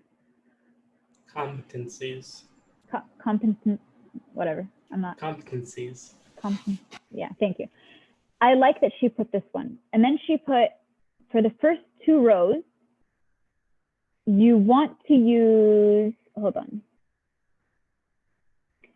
For the first 2 rows, you want to use specific skills related to the job and special skills that you have. Because, and again, I didn't know this, but apparently there's something called, and if anyone on here wants to correct me, but there's an applicant tracking system that some of the companies use that your resume goes through. This is going to help you, and I think, if I'm not mistaken, that's like an applicant, obviously, and it's an application or something that it runs through. So it's not even a human that's looking at it. So you want to grab that application's attention so you can get to whoever's like desk, like that recruiter or hiring manager, or whoever it is. Does anyone know anything about that and they can elaborate on that?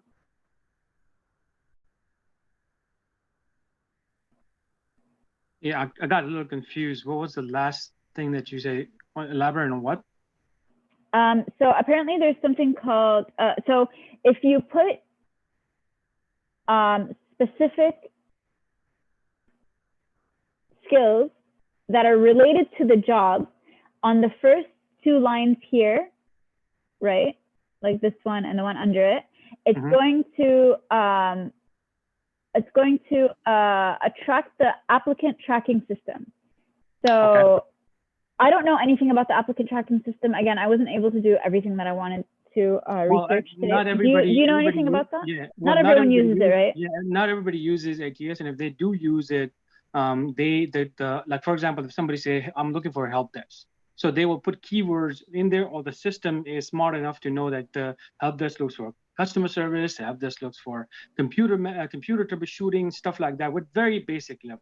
Now, ATS is not going to be smart enough to know that help desk is also great for Office 365, because that stuff, did the ATS create, did the ATS company had IT professionals working with them? No, right? That's not how it's going to be most of the time.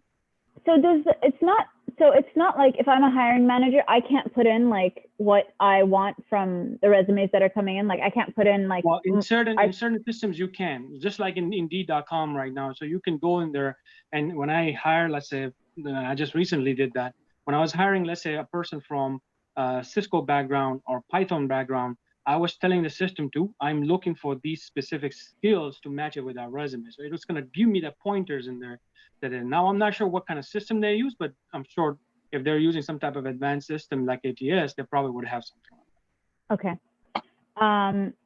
So again, the top 2 lines you want to use, if you're going to do it with this method, you want to use specific related skills from the job posting that you're applying for. And then what am I going to do? Wait.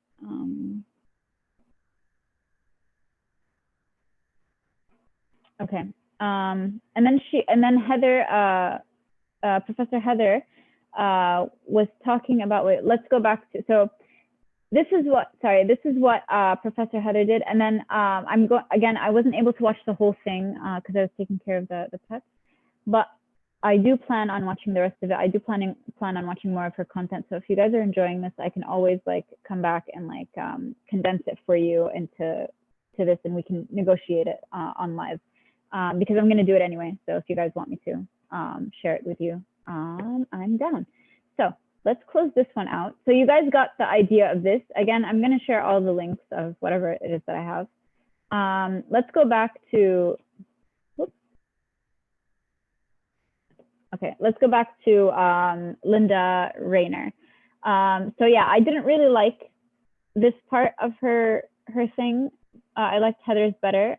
Just keep that in mind if you're watching this again and you're trying to follow through. So what Linda was also saying is that your resume starts with like a compelling profile. It's the first thing the employer sees, and they only take, I'm pretty sure she said 5 to 10 seconds to look at it. And then quality attracts quality. So if you're going to put in, like, let's say, you don't have to do this for every job, but let's say there's that one job that you really, really, really want to get. It's at a nonprofit or a startup, right? Okay, fine. Send your master resume to other companies, but for that one job that you really, really like, maybe you can tailor but this is not something that she said, this is just something that I'm saying, but maybe you can tailor your resume if you think it's too much work to do it for all the jobs that you want. You know what I mean? So if it's a specific job that you want, maybe tailor your resume to it. And then it needs to be, so to create a good resume, it needs to be concise, targeted, and clear. I already mentioned that. And it needs to be, what she says is directly related to the job. So these women that I'm speaking of all want you to do this for every single job you're applying to. I understand that that's, for somebody who's new, that is such a heavy thing to hear, like, oh my God, you want me to study and then you want me to do this? Like, what is, like, oh my, like, where am I going to start and where am I going to finish? You know what I mean? Like, I don't even have time. Like, I'm trying to get a job, and you know what I mean? So maybe like the middle ground is to do a little bit of both, send your master resume out, and then also, I don't know if you think that's a good idea. Well, I mean, like, that's what we're going to get into after this one. Maybe what I will do, Haifa, I will take over the screen because I'm pointing your note, like, points right now, like what points I really liked, what points I have a question mark based on what we, so this way we can then, you know, get into more of like discussion that, okay, what's covered here, because I know most of the people who are going to watch us, they're going to be IT people, right? And that's where it's going to go, where we're going to either agree with certain points from all these respected individuals, and we're going to make that decision based on that. So now, okay, do you want me to take over now, or you have more to share right now? Right, no, you can take over right now. The dog and the cat are about to fight, so you can take over. And then we can, I think you kind of covered a lot of stuff here, so maybe we can just kind of like now match it with our resume, and some of the points that I want to discuss, that is this really available, not available, and what are some really cool points that I can notice and all that kind of stuff. Okay, and then we can continue this process, this program, by the way, to the people who are watching us. Yes. Hey, can I interject really quick? Yes. She's a really good resource. The content creator that she brought us. Linda or Professor Heather? Professor Heather. She's awesome. She really helped me out with like a couple of the personable questions. So that was definitely like value added. So I just wanted to like throw that out there, that it helped me out. You experienced it, and we're definitely going to share the links so that people can actually get into their stuff and then get benefits from this kind of stuff. Yep, I just wanted to add that. Danish, let me see just really quickly. Oh yeah, so just a few more things before we turn this into a discussion that I really wanted to touch on. When you're applying for the job, you want to speak the lingo of the company. So that's why you want to go over and like really not study, but like really understand like the job description and what they're asking. That's something Professor Heather said. And then she also talked about creating a result-driven achievement statement. We can go into that next time. Hold on one second.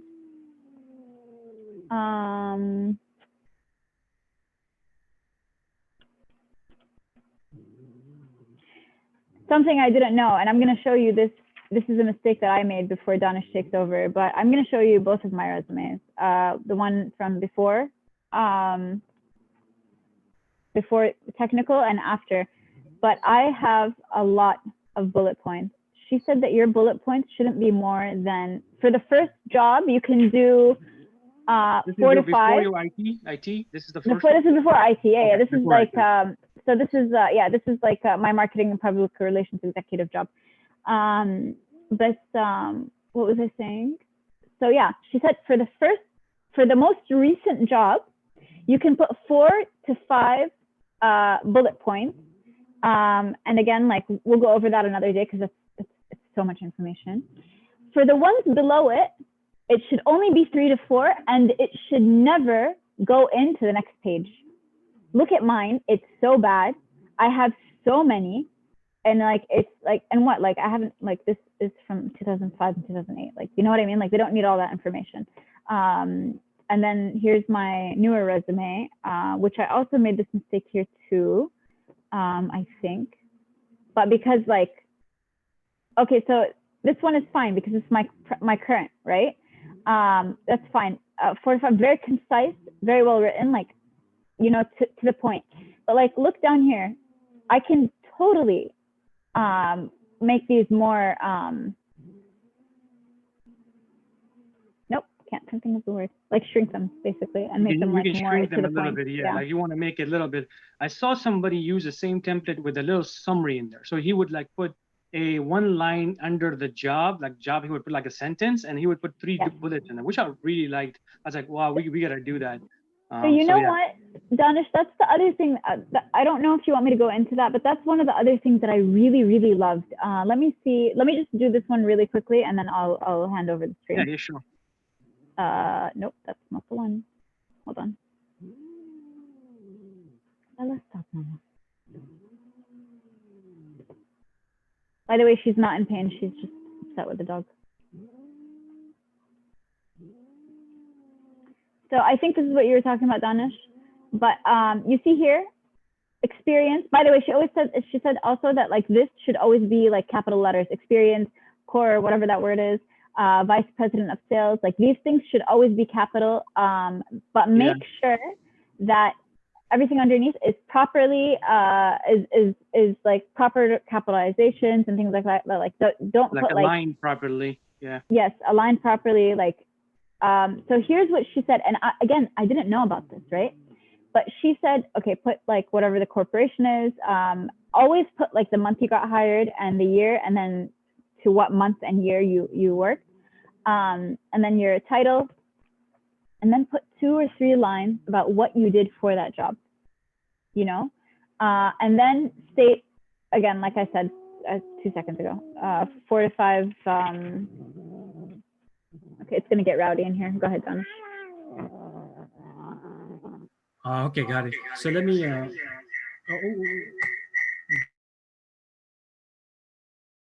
Sorry. Okay, so let me take over your screen. Can everyone hear me? I'm gonna take over the screen right now. Yeah, we hear you. Yeah. Okay, perfect.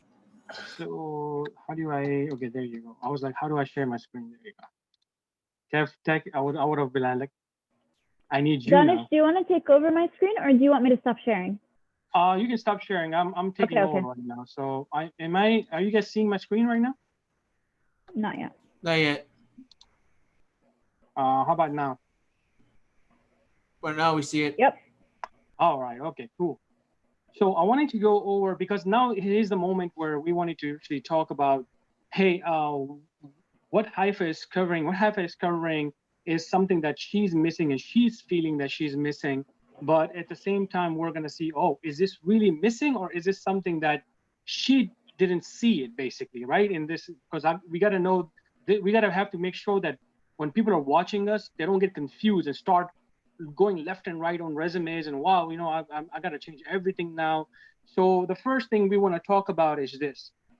And this is a very key point right here, right?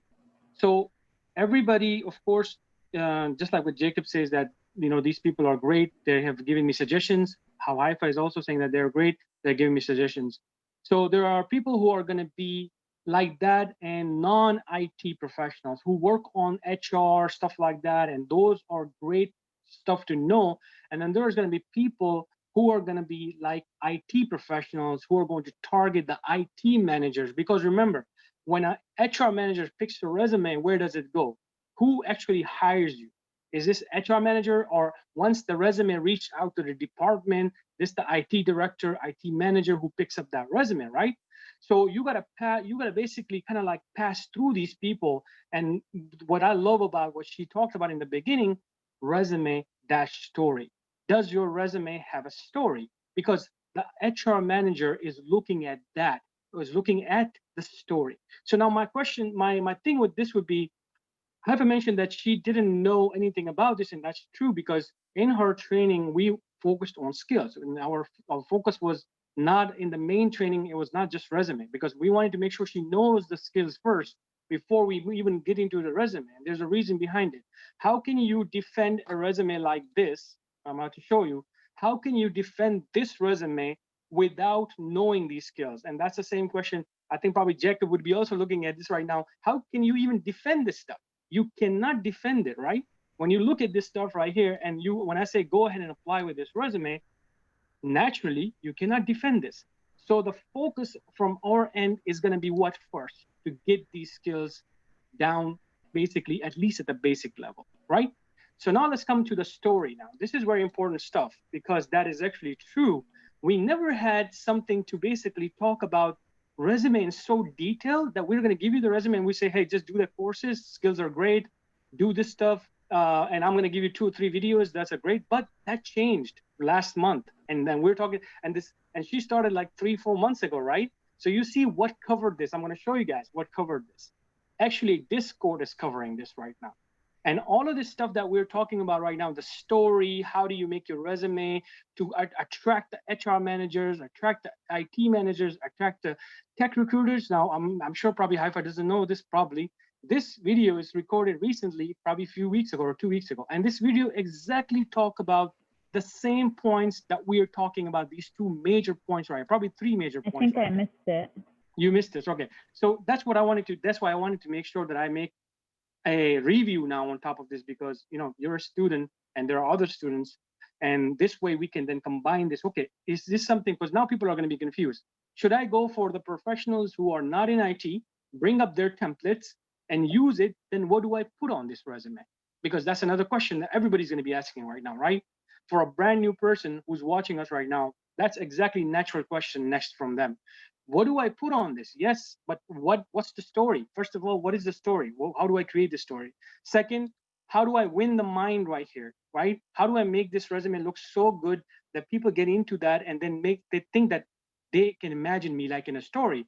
Then what are these in-demand skills? And this is where I made a whole playlist. Haifa, I'm not sure if you know, I made a whole playlist on this for 2 hours, just talking about specifically this issue.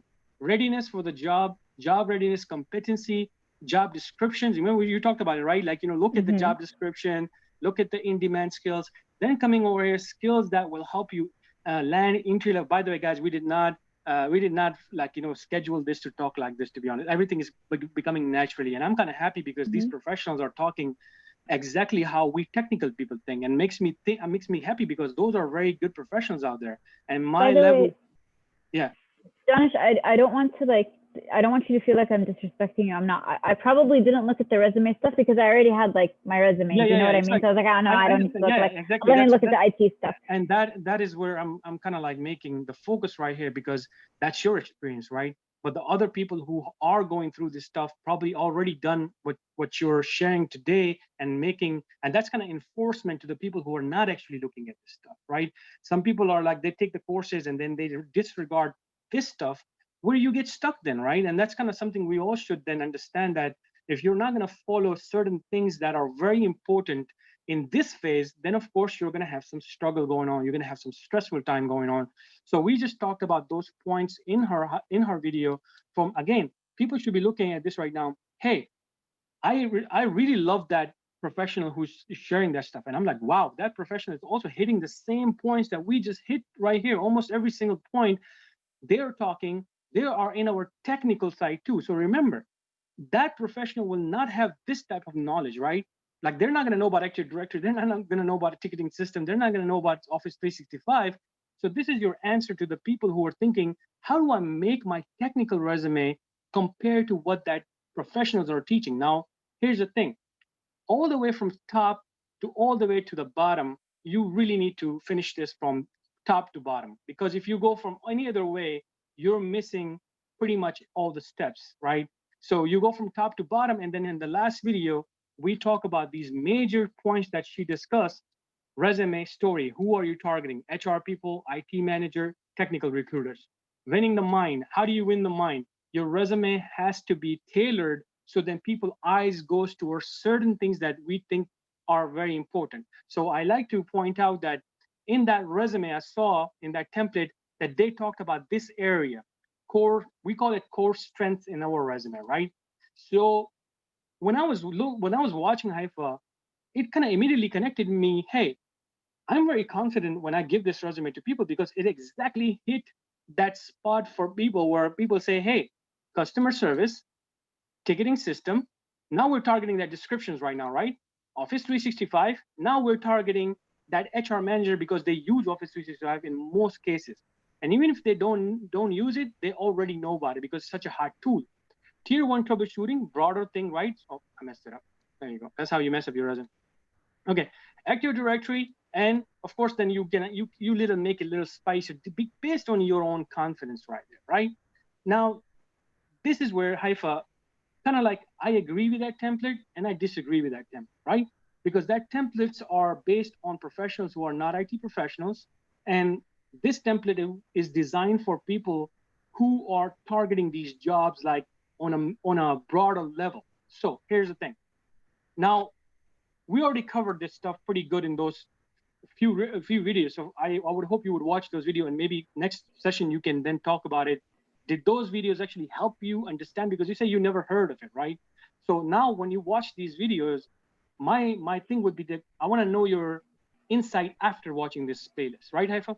Right? Yeah. So that's something I would like to know now because you clearly say that you never heard of these and this was new videos. So two things for the people who are watching me live today.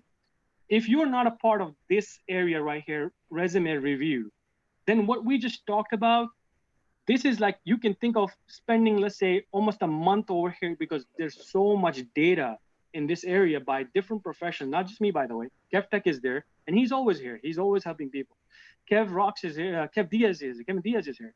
He's always helping people. There are other people who are professional. WP is another of our members. I love these members that come together. So these are live stuff happening over here and talking specifically about your resume.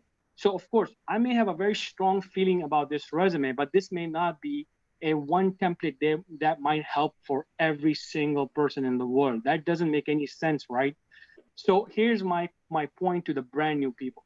If you're brand new, then this right here is where I am kind of like at the point where you're so new that I don't like to tell people to tailor every single resume, every single, when you apply to jobs, like I would not recommend telling a brand new person who's watching us for the first time to tailor it with every single job that you apply. Why am I saying that?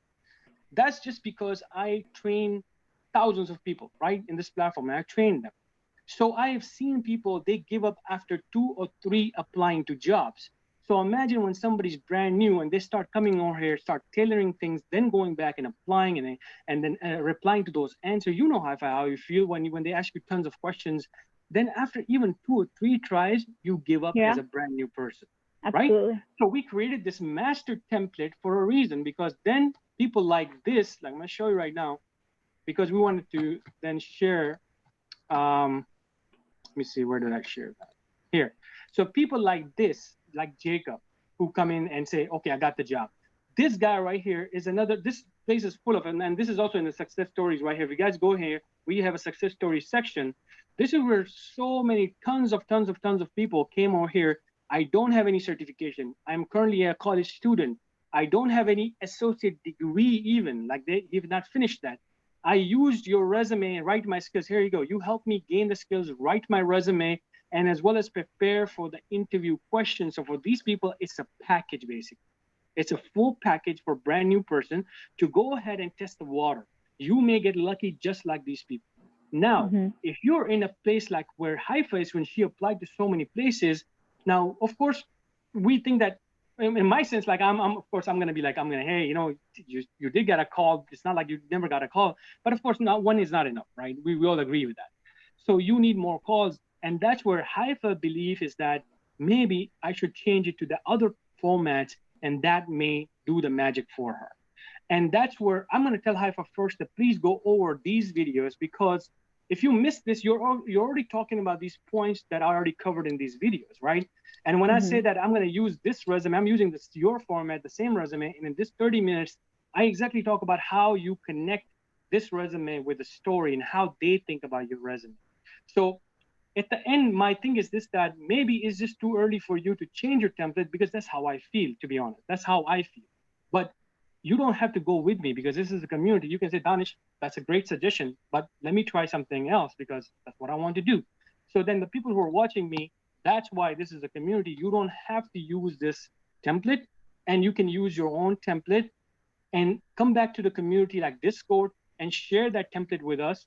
And at least we can give you some guidance in that same template. Maybe it's too bulky, maybe it's too texty, maybe it's left and right. Maybe it's not formatted correctly. Maybe you have two spaces in between something. It's always good to get another opinion on what you're doing. Again, what I'm saying has nothing to do with, like, I'm not knocking anybody. I would never, like, that's not who I am. And I think most of the people out here know that. I'm just telling you guys that I like, this is I just decided to look into this, and I thought it was important for me as. Hey, can I chime in, Haifa? Yeah, go ahead. All right, so first off, I want to say that there is value with what you added, because what she that specific doctor said was she does a lot of like conversational or like personable questions, and that does help me like on the HR level, not on the technical level. So first off, there is value there. But the second thing is my interview or my resume was like kind of like a hybrid of what you guys were talking about. I wanted to migrate my resume more so to the one that Danish suggested after I took the classes, but I didn't have that time. So mine was actually a hybrid. I did tell a story beforehand. So there is some validity there, like to what he's talking about. So I think like a hybrid maybe like method, somewhere in between. Yep, that's exactly where I'm getting like, at. For example, when Haifa suggested this part, I really like this, because this is where you can cut down on these bullets and put a one, kind of like a description of this one job. Like I saw that actually. What you did for it, right? So then what happens is these bullets are going to go down, and this resume will probably become almost one pages. You can probably even bring this down a little bit on this area right here, and it will become one page to the people who love one page stuff. Now, here's the thing. I personally don't believe in just one page for IT professional, because I'm sorry. If I said one page, no, it's supposed to be two pages, but not more than that. Yeah. She said your bullet points shouldn't go into the second page. Yeah. Like So bullet point. Yeah. Yeah. My take on this is that your first page has to be very attractive. So the second page is something that they really like you now. They're like, oh, wow, Jacob has all this stuff. Let me read more now, right? So you don't want to end it on first page for someone to shoot it down for them too. Like now that person really like you, they can't even get to the second page because you may have some good information, you're not putting it in. But if you don't have any information, then of course you're gonna have a problem with that, right? You don't just want to put text in there to fill it. I just wanted to chime in and mention that I did start off with the story, and that was something that resonated with something she said. Yep. And right after that, it was all technical, like completely, like what you're talking about, like the course. Dude, that sets you apart. By the way, one of the ladies in one of the, sorry, she's playing, but one of the ladies in one of the in one or the other, I can't remember which one. She said that you shouldn't even put soft skills, like I can talk to customers, on your resume. You should literally only put technical skills. And whatever technical skills that is to you, you know, like if you're in HR or if you're in IT like us, you know, so don't even bother putting the soft skills. We believe in that too. If you look at this resume, look, what's the major one that we're just targeting for that soft skill, and that's it, done. You got the customer service thing in there. You impress them with that. Okay, you know what? At least this person is talking about some customer service stuff. And if you look the other ones, just one. That's just one to just make it for that one HR person. That why is this all technical? You know how people are. So then you want to actually also capture their attention from that one specific people that think like that, right? Then of course everything gets technical right there. So I would highly recommend our new our new members or new people who are watching us to please watch this playlist. We'll share this in the chat right now. This is like created based on what Haifa is giving me the information right now. Now Haifa is not the first member doing this. She's only the first one to do this live right now. And imagine how many other people have done this, and that's why I did this whole August 1st, right, Haifa? So this is even before our whole thing. Like I started this whole thing right now. Yeah. Pretty much. I promise, like you guys, this is not no. Like I just did this for myself. This is exactly what we need right now, because now you're bringing some points that is very important. Like for example, the summary point and stuff like that. And that's where I came to kind of like, I have to think of this as a trainer and how I deal with people on a daily basis. Like Jacob sent me a message. I need to know his stress level. I need to know where he is. Can he be in your shoes, and can he do the same thing like Haifa is doing, right? So everybody will have a different flow. So what is the solution to this all stuff, by the way? The solution is this right here, to be honest. This is a community. So when you're stuck, you send a message that this is where I am, so other professionals jump in and then give you their own suggestions and stuff like that. Then you use your common sense, which one makes more sense to you to follow that. That's why we made an open community over here. So then you guys can go and talk to each other and not rely on what JSS is saying, what this person is saying, what that person is saying, what that professional in IT. So the problem over here now, our IT world, is that somebody may be working in 15 years in IT and they may think that they know the whole world in IT. I might be working as a trainer for 10 years. I might think that I know the whole world in IT. No, of course I don't think like that. That's why, I wouldn't be even doing this stuff, but that's what it is in IT, right? So to solve this issue, because I may be very strong on what I suggest, right? I won't probably back off from some of the things that I feel like, right? But then of course, there are other people who strongly believe in other things. And this is where you need to be part of this community, because then you need to make your own decision, which holds more value to you. And that is where we don't stop any members from coming in and getting into a debate or anything like that, or agree or disagree. We all are professionals over here. We all need to agree there's improvement. Improvements need to be made. Just like in this resume, we need to do improvements. It will work for some people. It will not work for some people. So we all need to come together and see which one. But again, if you're not involved in a live one-on-one type of thing, live action kind of thing, right?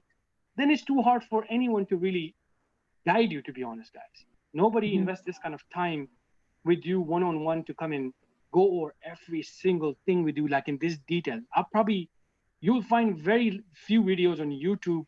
Try to find it with that they will go into something specific like this type of topics, because all they will do is, yeah, this is a great resume. This is a great video, 5 minutes video, watch it, change some edits, send it out, right? That's not how it is in this community. We go into tiny things and then and we have people very helpful community. She wants to do overachieve things, and all. It's not overachieving, by the way. It's like you want to achieve something in a very detailed way, right? So you want to do I want to get there, I want, like, and I understand, like, some people are much younger than I am. I'm at a certain age where I just need to hit the floor running, you know what I mean? I don't have that time or leisure, like, to maybe, like, 1-2 years to, like, figure things out. I don't have that. I need to like hit the ground running, and so that's why I am the way that I am. So Danish, can I add one more thing, because I keep forgetting it and then I keep remembering it. Okay. But because we mentioned LinkedIn, and we'll go more into this in more detail next time, probably, because it's getting late. But apparently, according to these, like, whatever they're called, the professionals in HR, whatever they're, sorry, I don't know their titles, but you're not supposed to copy paste your resume onto LinkedIn. I had no idea. I thought, like, you know, I thought like that you know, your LinkedIn and your resume should match. Apparently that's, you should not copy and paste your LinkedIn. Again, Yeah, no, we'll go into that. I wouldn't do that either. I wouldn't do that because it's more chances to mess up the whole flow of, because LinkedIn is not made like Word, you know, format and everything. They made their own profile in such a way that you put things in a sections and they make the whole things for you, right? So copy pasting something like that would definitely mess up, you know, stuff. And also it's just not good to copy paste the whole. What's the point of then resume? Then that kind of defeat the whole purpose. You got to have a very targeted LinkedIn profile where it just targets to a specific people that you're actually wanting to connect with, and that's how it should be done. Your picture, your profile, your title, by the way, also your description. We'll probably go into this next time. This is another big topic. We'll bring some professionals as well, just so then they can give us some more guidance in this. So it's getting late right now, so I think it's time for us to open the floor for other people. But before I do that, I want to tell everybody that you need to join our Discord community channels, because it's not just this community, by the way. It's these 3 communities that I'm on right now. The number one is the KevTech, is this guy right here, right? KevTech, are you still alive, or are you? I'm not sure if he's here. I'm still here. I'm still here. So guys, KevTech and JobSkillshare works hand in hand. We're kind of like collaborating with us. We're not like, okay, you make this video and then I'll make this. We don't like that, but we work with each other. In these 2 communities, we jump around. So if you ask something in his community or in that community, anyone, he will tag us from anybody. Anybody will tag anybody, any professional, and we'll bring people to you in different communities. Both have different type of things going on. One is kind of like similarity of skill sharing, and we do that. That's why there's a connection. Then he's also doing A+ certification type of study guides and every Saturday. So definitely join his channel, and links are going to be posted below. Please, and I'll put it in the description too. And if you really are serious about this career, then you really need to be a part of these communities, because this is where we invest our energy. What do you say, KevTech? First of all, KevTech, what do you think about this whole thing that we discussed? What's your take on, or any tips for people? It was good. The keywords are really important when you stand out. There's an algorithm, there's a search engine that's being used by HR and IT managers, and the first few seconds is what brings your attention to the resume. They look at the resume, they look at those few words, and it's really important, because if you don't have those key words or important words, and if that's one thing, and then the other thing is if the resume is too long, which it's good if you have a lot of technical skills. It's like 2 pages, but when it gets like 3 or 4 or 5 pages, the IT manager will throw it in a trash bin. Oh yeah, it's too long. If it's 3 pages, then it's gone. Yeah, it's definitely gone. I would definitely try to keep it minimum 2 pages. If you feel like you have that stuff, then keep it 2. But if you're a student, you don't have anything, then why keep it 2 pages then, right? Just keep it 1 good page. But remember, guys, the first page is the first impression.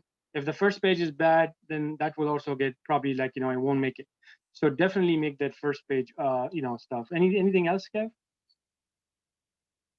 I would say, like, which I have not gone over is I haven't gone over in any of my videos. I would say that if you're new to IT, like, this is really important. Like, if you're really, really new to IT, and if you want to stand out in IT, like help desk or desktop support, from my experience, from other people that are new to IT, they put a LinkedIn link along with a project that they're doing with what they're doing to make them stand out as an individual. So an example of that would be someone setting up a server, or someone setting up Active Directory, or setting up some sort of lab environment. They set up some sort of video that the HR manager could click on and look at, and that will make you stand out as an individual. So you could showcase your skills and stuff like that. Some kind of project that you're doing that you can actually show it to them, right? Yeah, so that would work. So something that that WP was mentioning to me today was that you can actually publish articles on LinkedIn. And that's very helpful for newbies, because then when recruiters are looking at your LinkedIn, even if you publish like an article about how to add a user into Active Directory. That's Again, actually a very, very good point. yeah, Yeah, that's awesome. WP gave me some really, really unique points. And all credit goes to WP. But like, what's it called? No, actually, I like that. The reason I like this, because if you do a blog, random blog, right, and then you put that on your resume, so most likely if your blog is bad or this site is not known, that resume link may be even flagged because of the systems, right? So LinkedIn is not going to get flagged. So if you have a LinkedIn article in there, first of all, it has its own value. It's a professional system. And when you have an article on LinkedIn, everybody's just going to naturally respect it. So I really like that point. That's something we should add, definitely. Can I add just one thing? Because I noticed on Danish's LinkedIn profile, it says you're an author. So how do you achieve that title on LinkedIn? How do you achieve a title on LinkedIn as an author? I mean, Yeah. you just kind of put that in there, like you're author, right? You type it in there that you're. So I'm not sure if I did that mistakenly. I don't think I'm an author. I mean, maybe because of the articles that I put. Do we have any LinkedIn professionals over here? Can they explain this? Because I have no idea. How did I become an author? I did published a lot of articles before when I was not that active, by the way. And it's very, very important to get that. So look, you got one thing practical right there. So if you did your virtual environment labs or anything like that, put in those articles and then create something like that. And it's really, really helpful. Now, here's another thing for you guys. And that's also coming from WP in the morning, because I was looking at that chat and I liked one of our, and by the way, people are saying, who's WP? Why are you guys saying WP? So it's one of our Discord member, and these are all our community. So we all work with each other. We're pretty close with each other, kind of like in a way that we discuss things. So they mentioned that use filler, right? Filler is, I really like that wording. Why? Because think about this hi-fi now, that we shared that information that from that professional, and they said to use the title on the top of the resume, whatever you have done. So now somebody asks, immediately a student asks a question, or a person who don't have a job. Hey, what do I do now? I don't have a title. Should I just put student in there? Or so how would I achieve? Yeah. So from what I understood is, and this is something I think that also WP mentioned yesterday, but from what I understood from somebody, well, one of the ladies I was watching today, was that you put the courses that you're learning, you put the things that you're trying to get into. So like, let's say like for me, my resume says A plus in, what does it say? In progress. In progress? No, not in progress. It says, hold on, let me see. It says in progress. I mean, that's my template. Maybe you may have a different one. But she's coming back. But what I like about that comment is that you guys could use these courses as a filler. So let's say, for example, and I'm going to use the same wording. So credit goes to WP. I'm going to give you that credit to stealing that word from you.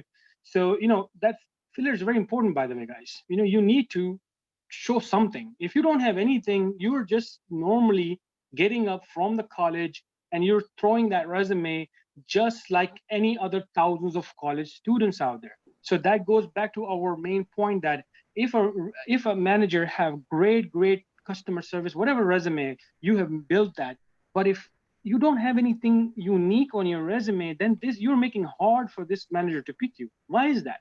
Because that manager is looking at the same stuff all over, but uniqueness is not there. So you got to make sure you do these things. This is just, we're dealing with a human being, guys. We're gonna, when we try to impress someone, we're not impressing ATS systems over here, right? We're passed through that. Because if you look at it, the comments, the things that we have just found out from this whole session, we're already passing that, by the way. I'm confidently saying that we're passing that to the new people, whether you agree or you disagree. If you disagree, you can use your own templates. You're open to that. But if you agree with our template and with our in-demand skills and the videos that I said that people missed it and they should watch it, then you are unique. You are going for that uniqueness. So there's no way for you to be not unique in this area if you're following this community. So the filler is basically, we use this because you don't have that. You don't have the certification. So either you can have that mindset to, hey, should I finish my A+ and then apply for a job? then I would come right in front of you, say, no, no, no, you don't need to do that. Do not get stuck in this battle. Do not get it stuck in this whole loop of finishing certification and then applying for a job. It does not work that way in this career. And KevTech could probably agree with me too, because he has tons of people who have landed a job without none of this stuff. But at the same time, both of us, we are not discouraging people from certification because it has its own value. So we're just battling with this mindset with people that please do not make a mindset of something that's not there. So just come and talk to us, show your resume, show your goals, and tell us where you are. And then we'll tell you that do you really need certification or not? It's that simple, because you are not approaching and you're making all these things in your head and you're going by blogs, and you're making your own story inside your head. And then now you're stuck somewhere, right? So yeah, before I knew what job share was, or even what Danish was, I actually thought that the only way I could get a job was if I get an A+ certification. And then when I was looking it up, and then Danish mentioned, and then I found Danish through a mutual, whatever, long story short. But like Danish is within like my circle in real life. And then Danish was like, oh, you don't need A+. And I was like, oh my God, I was going to sit here and like study for A+ and get A+ and then go into the job. Do you know what I mean? Like, I don't know if that's making any sense, but definitely reach out, reach out to the pros in this career. Like they reach out to the pros first, ask them, get guided, and then do whatever you want. You don't have to listen to what they say, right? But at least get their opinion on what's like on how the best method for you to start is. Also, I wanted to mention something that I learned also from WP. WP is like my fountain of current knowledge. I'm like sucking out their brain. But what's it called? Apparently, so there's something called courses on LinkedIn Premium. Danish, I don't know if you mentioned it because the dogs were playing. They got loud for a minute. No, but, we didn't talk too much about LinkedIn. So let me show that really quickly. I'm gonna give you the floor for a second. Let me log into my LinkedIn. I just want to show it to people. If you're a premium member, LinkedIn offers, and I only thought that these were quizzes or something. Actually, somebody did ask about right now in the chat the tips on how to maximize that premium will really help. So that's good. Somebody just asked. So what I was just told also, Kevin, in chat was that I'm planning on sitting and doing like a whole like research about LinkedIn and how to optimize it. Maybe when I'm done with that, we can do like a live session, maybe one of the Saturday live sessions or whatever, to go over my findings or what I've researched. Of course, everyone is welcome to do their own research, but that's something that I was planning on doing after I listened to the two ladies today. I was like, oh my God, there's so much that I don't know. Can you guys see my screen? Yep, we can see. Okay, so I'm a premium member, and if you go up here, there's learning. And I think you get like 1 month free of premium membership if you choose to use it. And look, all these courses are free. And this is something that we wanted to talk about too, Danish. Like, we were supposed to do that today, but it changed to this. But maybe we can do that tomorrow before or after KevTech does the A+ review. But like going through these and maybe like picking 3 that are good for people like in my position who are still looking for a job. Like, oh yeah, you know what? You should take definitely a Windows 10 advanced troubleshooting. Yeah. I made a whole video on this, but I think a full session would be great because there are definitely new videos, new courses available in it. Yeah, and I honestly, I didn't like, for some reason, I just thought that they did, do you know the quizzes that LinkedIn does? Like test your skills on Outlook. I thought that was what this was, but apparently they're 2 separate things. And yeah, that's what I have to share about LinkedIn for now. So Emily put like LinkedIn is free for students, and I believe they need a library card. So I think that's true. I think it was, who's that company that LinkedIn bought? Linda, whatever that is. So they bought, at that time they had that also, and now I think they do have that. If you are in some kind of Montgomery library or any other library, I think you can get the card from them, and then they give you the access to this. But somebody can verify if it's true or not. I have not used it for a long time. So, guys, this is such an amazing, like I said, we never went into these details in this community. First time we opened Discord and people are now getting together. Things are kind of like, okay, I'm finding issues over here or there and all that kind of stuff. But what I want to get out of this at the end of this meeting is that, number one, if we go back to, you need to talk to yourself first. What is your situation? Are you in a situation like Haifa, or are you a brand new person? Because I like to keep that clarity. I like to keep that, because do not get yourself confused with multiple things that's happening over here. But overall, if you look at this whole session, it's all about fixing your resume, fixing your things. There's nothing wrong with that. It's all about you knowing more information and fixing the things that you're missing. So I'm sure by watching this whole session, you probably will clearly understand what you're missing right now, right? So this is where practical actions are required. Our meeting is meaningless if you guys just watch this video and now you don't even change your resume. You don't even play around with your resume. You don't even do all these LinkedIn changes. You don't even come back and join these communities that we're talking about. If you don't do these things, then it's more like, it's going to be a loop that we're going to be doing for next 5 years. And of course, I will retire. If I will retire, KevTech will retire. And that's not going to work. And that's where I really focus on. My 10 years of my life spent on YouTube is on this one major thing, two major things. One is get practical. If you're not practical, none of this is even relevant then. Yeah. Second is your stress is more important to me than anybody else in this platform. If you get stressed, stop everything, close everything, reach out to us one-on-one. How do you do that? Come to a Discord community and talk to these people. Abdul messaged me, I talk to him. Somebody else messaged me, I talk to them. I do not tell people, but of course we're busy, we're not going to be able to respond to you right away. But I can guarantee you, none of our members will reject you. None of our members will mock you. None of our members will say that, you're not good enough, because this is the community built on that stress by them. Everybody knows. And we're that's all here to help where each we don't other. compromise. If somebody comes with that cockiness or that egoistic type of stuff, they will be kicked out immediately from these type of communities. I'm sure KevTech won't even allow that kind of stuff either. I'm pretty nice, by the way, but KevTech is pretty hard on this stuff. So anyways, this is what we do in this community. Come on in, join us. Don't be afraid to talk to us. And if we don't know, we're going to say we don't know. Please go to that channel or this channel or that material or that platform. We're not going to keep you like JSS is there, so we have membership, so buy our membership, then you will know this stuff. So if you ask me, is there something cool in JSS that I can do? Yes, of course I'm going to say, because we've made this program, tailored it, I'm going to say there are labs available, there's practice labs available, all that stuff is available.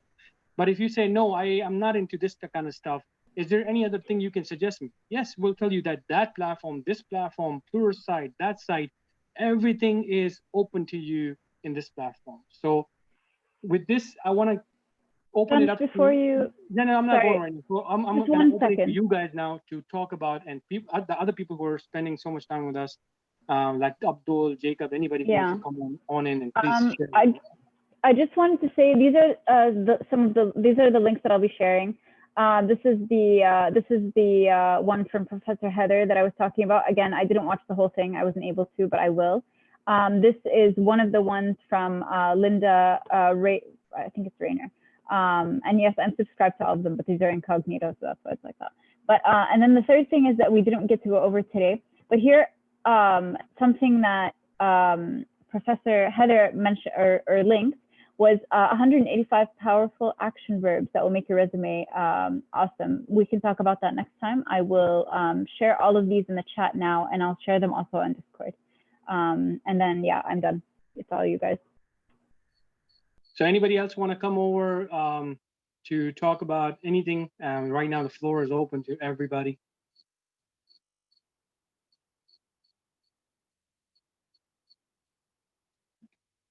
Or we just like hit the point where everybody's like, man, this is too much. Forget it. Let's go home.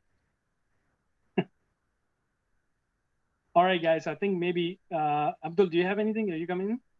Yeah, I was gonna ask. So for me, like like I've done some training sessions and practices. I recently graduated with a bachelor's in cybersecurity. I have my master's, but I deferred my enrollment for 2021 in the fall, and I'm just wondering, like, what I was planning on doing or what I've been working towards is getting the A plus. Like every interview I've had, like I've been applying. Like I'm very in a very similar situation to Haifa here, like applying for like the last 3 months. Then I got introduced to Job Skillshare maybe 2 months ago and KevTech, and made my resume more technical. So for me, like I noticed a trend where in every interview I had, I did get asked about A plus, but some employers didn't care as much, whereas some did. So I'm just wondering, like, with my situation that you know about, what do you think in terms of an A plus? Like, how effective is that? It's very effective. There's no professional should tell you to not go for A plus. Like the reason we say when we have new people come in, they may get that mindset that I should do A plus and then apply for jobs or do all this kind of stuff. We tell them no, learn some ideas, some insights, some skills, which you did right now, right? And it opens your mind up a little bit more. You get to understand what we are doing over here, because there are people just like some people have actually given up on A plus and given up on IT career overall. So you got to remember that what is our target over here? We don't want people to lose that opportunity to be an IT professional, right? So when a brand new person comes in and they want to become an IT professional, somebody and almost all of the professionals usually push on this: do A plus, do A plus, do A plus, do A plus. But then how? Where? Tell me, guide me. Nobody, very few people will do that. This community is full. Of course, we are lucky that we have people like that, right? But not everybody is like that. So you gotta think of, when we say that, don't just make that mindset of doing A plus, is for that reason, that we don't want you to get stressed out or feel like this is the main reason you're not getting a job. No, that's something I totally disagree with. You are not getting a job because of A plus right now or not. That's something, like I said, some people may look at it as a very good point and a good value out there. The reason is that you have to see what's your stress level in the beginning, right? So I just showed two pictures in front of you, and that's just two pictures. I can share hundreds of pictures now, that how many people have sent me that they didn't have any A plus certifications and still landed a job. KevTech could probably come and do the same thing and share hundreds of people how A plus was not there, still landed a job. So the main reason when I push on this is just for that one stressful community, stressful group, that they think I need to finish A plus and then I'm gonna get a job. Okay, now the value. Let's talk about the value. Value. No IT professionals will tell you that there is no value of A plus. There is a big value. Now I'm gonna explain to you how it is. In your fundamental course, Abdul and Haifa, you guys are actually studying, even the hands-on labs are 60% A plus stuff. And it even says CompTIA A plus labs from practice labs. So then if we didn't find the value, then why would we even touch A plus? That doesn't make any sense, right? So this is where we tell people that you go into it, once you break the ice, once you know this career, once you know what it is, then you will take A plus more enjoyably. Meaning, like, you're going to enjoy this content. You're going to say, oh, now I know what this means. Oh, no, I know what this, what this basically, this A plus represent and everything. So in your access Haifa right now, you are a premium member. You have practice lab library access with Yes. CompTIA A plus lab. Yeah. You have, listen, let me finish. You have partner portal with 200 plus certification courses in that access. You have videos on top of which Ali made, all A plus right there. So it's up to you how you want to now utilize it. You can go and buy so many different platforms out there. Trust me, either it's going to help you or it's not going to help you. You got premium membership right there for LinkedIn. You got A plus right there. You got Professor Messer free stuff. Now let's not even talk about money over here. Let's not even talk not even less than $1. Hey, Professor can I chime in Messer, on this? yes, go ahead. All right, so first off, one of the things I did cramming for this job interview today, can you hear me? Yeah. I actually watched both of you guys on an Outlook troubleshooting video. So first off, you guys got the troubleshooting down. Haifa, quit playing. You got this. Thank you. Abdul, I was actually watching you in the hot seat, and like I said, our mindsets resonated. And so first off, you both got it in you.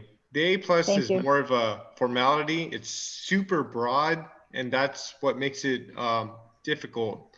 But that's why it's valued, because um, it's, you know, it's vendor neutral, but everyone knows like you have at least this understanding.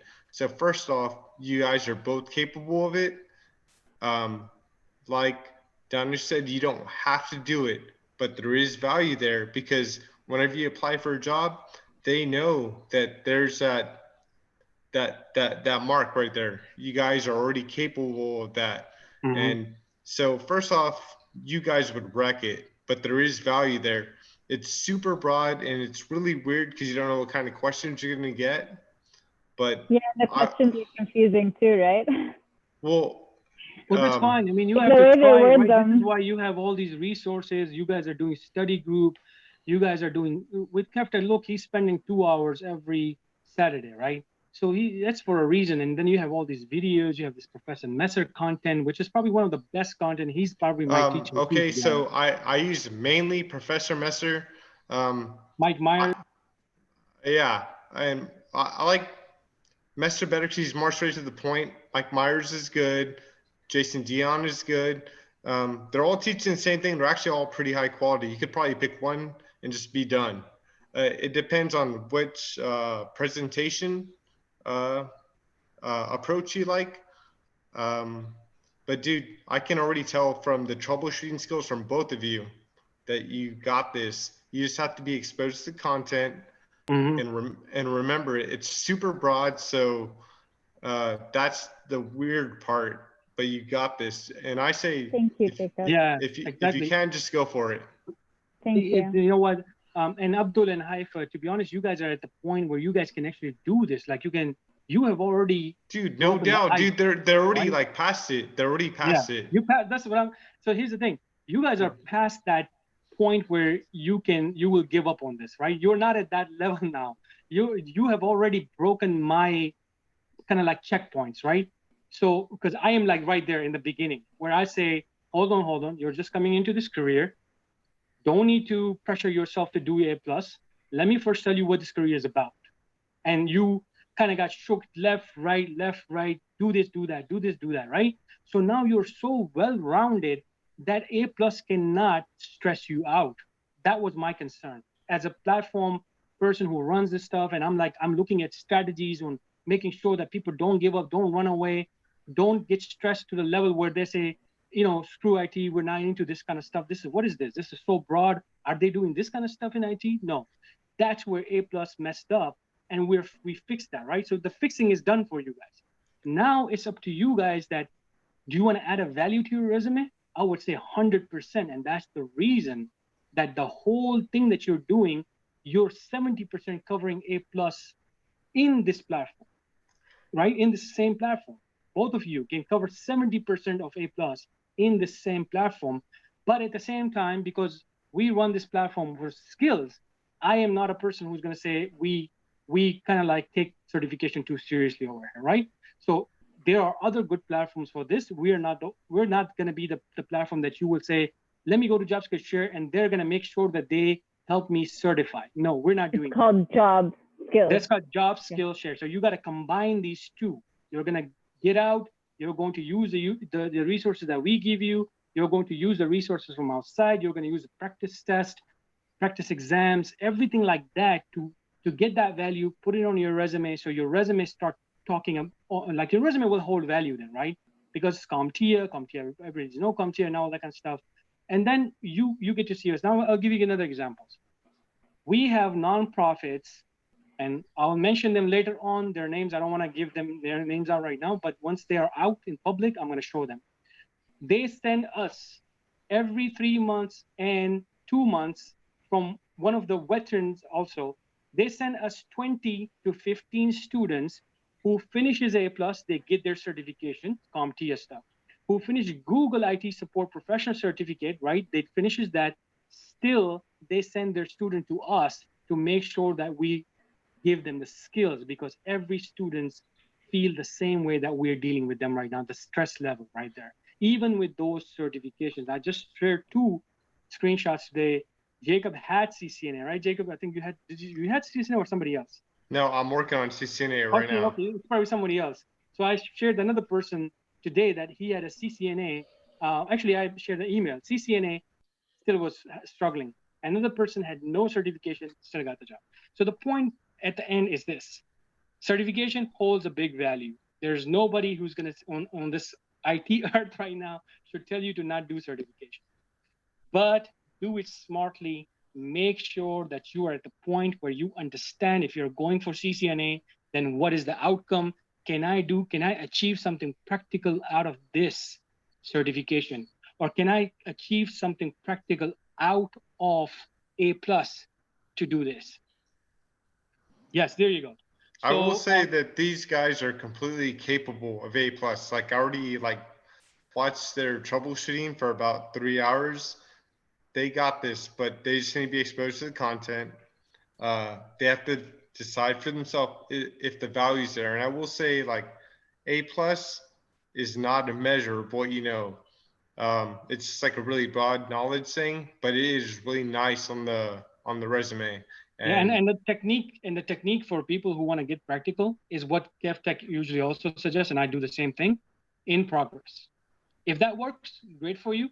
If it doesn't work, go for the real certification, get it on his resume, because at the end, who needs to be more comfortable, you or I? It's you. Yeah. Now, one good thing about the A+ is you'll get the exposure to how their test is structured and like the verbiage of like the test. So yeah, A+ doesn't matter. Network Plus might matter more, and Security Plus matters a little bit more. But like now you're in the ecosystem, you know, so you kind of get the structure of their questions and answers. It's always multiple choice, a little bit of lab, but if you can do it, I would say do it, and you're way more capable than you think, because I started A+ as a admissions requirement 1 year before I met you, and you guys know a shitload more than I do now. So let's. I feel like yeah, you're right. I think I'm not talking about us knowing I should learn more, but of course Abdul is past me, but and I'm not speaking on his behalf, but go ahead. Thank you. But 2, I feel like if you learn the skills first and really honestly, like, not master them, but like get to know the technology a bit more, it's easier for the information that you're studying to stick in your brain in regards to A+. So like you already know, like, oh, how to use, you already know what like a RAID array does, right? Because you learned that this is how you do it and this is how you would use it in a practical setting. So, so yeah, I feel like then you go back to the textbook and you know what I mean? Like, isn't that the job that universities and colleges should be doing? When they are preparing you for A+ certification, they give you the Mike Myers book, the big fat book, they give you that. Isn't that the job of universities and colleges? I mean, to me, it's their job. If they're teaching this as an instructing, like, body, then they got to teach you this stuff with it, so then you can relevant course. Exactly. So you can basically focus. So what's the method of teaching right now? We sit on there, we basically start doing all this, if somebody's teaching A+, then they totally focus on that paper. How do you pass that paper? That's it, paper. And at the end, what happens? We just kind of we're like, okay, at the end, what did I learn? They teach a test, and that's it. It's a test. So this is where it's lacking, and that's why when people come to us and like, hey, I love your course, and to be honest, it's not a big deal over here. Like, people can, if colleges changes today and they started doing this stuff, the college value of educations are going to be equivalent to what we're doing right now. Hey, what do you think, Abdul? Because you've been quiet for a while. I think you got this, bro. Yeah, I agree. It's just like when you're in the midst of it, it's kind of like, oh man, like you just don't know what's going to come the next day. Like there's a sense of frustration, but I think that's the best part. Like looking back, it's like a journey. So I'm just one day at a time. Pretty good at reflecting. Yep. Kevtech, you're quiet, man. I want to know your story on this too. I mean, you do this on a daily basis. What do you think? From what perspective? What do you want me to say?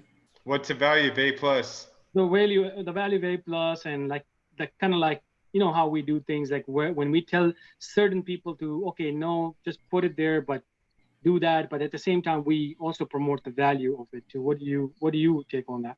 I think the A plus is a good certification to have. I don't think it's not for everyone. Like there's more than one way to get a job in IT. Like you could get a job in IT by not having anything. We have people that have gotten a job in IT by not having no degree, no certification, and no IT experience. So I believe I didn't get a job with AT. I mean A plus. I didn't get a job with it. Yeah, so like there's some people that have gotten a job without getting the A plus, and it's because the way they tailor their resume and the way they stand out on the job interview. So it really depends on the individual, it depends on the person, it depends how you apply in the job, and it also depends on how you do your job interview. Because if you might meet a manager that he just might like you for no reason, and he might just hire you. You don't know. So there's a lot of different managers that you deal with. That's what I tell a lot of people. You may just show up one day and like, whoa, yeah, man, I really like the way you think about things, and you should be a great person to learn from us. Forget about it, the whole thing. Let me teach you everything. Right? It's like that, right? For in IT, for some people too. But of course, that's just a little. We don't want to. I mean, I myself, I'm like that period is probably almost over. The amount of people are getting into IT now, right? It's just too many people are getting into IT. So that kind of like 10 years ago was a little common thing that, there's nobody applying to IT, man. This job has been open for like 15 days and only 5 people applied to it, right? So it's definitely changing. But the problem with CompTIA A plus is that if you go to the book and read the book, it doesn't cover Active Directory. It doesn't cover creating accounts. It doesn't cover distribution groups. It doesn't cover Exchange 365. It doesn't cover like those other things that you need to learn. So that's the issue with the CompTIA A plus. So that's the reason why I tell people to make their own lab at home, and then you add that experience to your resume, because you don't see that in the CompTIA book. It just covers Windows, Linux. It covers Mac. You know, it doesn't cover the other fundamentals of trying to get a job in help desk or IT support. So you need to know a little bit of everything, you know? So that's the reason why I say that you either get the certification. If you can't afford it, then go get the hands-on experience. If you cannot afford the certification, it doesn't make any sense. If you have no money for it, then go get some hands-on training, build your own lab at home, get some real life training, real life skills that you can add to your resume, and then you're good to go after that. We also have to tailor your resume with keywords. Otherwise, you will not be able to stand out on hiring, on getting a job, and everything. That's how I feel about all that. And the good thing about this CavTech is all of this can be done for free, right? Yeah, exactly. You could build your own lab. You could spend money. You could spend money by going to courses. You could build your own lab. You could actually sign up for free on Microsoft Azure, which I've gone over before. You could actually make your own lab by using your own hardware or your computer. You got to start somewhere, but you have to have something you could show on your resume, especially for a new person as an IT. They have absolutely nothing. You got to put something on that resume to make you stand out as an individual, because a lot of these companies, a lot of people that are hiring, they're not going to hire someone that does nothing. You have to put something on that resume that showcases your real life equivalent experience, or something that you could show the manager that's hiring you, if that makes sense. Oh, I have a question for you, Kevin. Can I, while we're talking about this free stuff, can I just quickly, get a little practical tip in there that for people. So guys, this is our free program. It's more than 300 hours, and it's been taken by the members who are sitting here too, and they're taking actually right now. So make sure, if you guys want to get practical, then go to this link, jobskillshare/free. And then if you want to get like sequential, like you have that feeling that I'm brand new, I don't want to get to left and right kind of thing, I don't want that, none of that, right? You start with this fundamental course, by the way. It's a full course that people are taking over here. Then go step by step, go to the second course, go to the third course, go to the fourth course, go to the fifth course, and sixth course.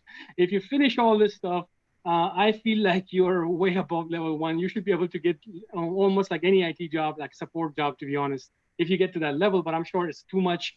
You need to be involved in the community, so then you can get some help. But if you go down, you can see we are sharing not only our content, to be honest, because that's just a lie when a one person or one platform says that we can give you every single thing. No, that's not how it works.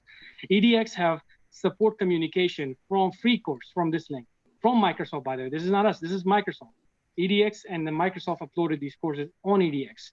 Hardware essential, installation, then networking essentials, maintenance, there you go, troubleshooting Windows, troubleshooting IT support stuff, Office 3, Office like Outlook, Word, and Excel troubleshooting is so important. And here you go, you got a whole 2 courses from Microsoft just on that right there. This is stuff that you cannot miss. And then you're going down, then we even throw more stuff on you. Of course, we're like right now we're freezing your brain right now, but you're not gonna have to do this all like that in one shot. You will need to take your time and all that. And the more you go down, here you go, KevTech started right here. This is not only videos by him. So go to his channel, subscribe to his channel, and just look at his playlist. Everything is there for you. And then the way I'm doing this, I'm putting the videos from his content, and I'm gonna put it on more courses above there, so it doesn't become like a long list then, right? So then we want to keep everything in this one major 5 courses. Then people will have a really easy way to move around.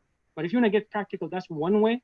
Then of course you have other ways to go straight to the channels and just pick on your own videos. You can go to professormesser.com. You have many other channels available out there, and you can come to the Discord community. I'm sure our members will share the resources that they know to help you out. I wanted to also add that a lot of people don't think about doing this, but Microsoft and big companies like that also offer free webinars on their products. So I've done like an Azure webinar. I think I did a Teams one. So like, take advantage of those. Sometimes the timings are a bit weird, but because like they do it like internationally, but definitely like, if like, let's say like you're applying for a company, I don't know that, I've never put that I've taken a webinar on my LinkedIn or on my resume, but I do bring it up in conversation. So like when I was being interviewed, I mentioned that I know that they use Azure and Active Directory hybrid.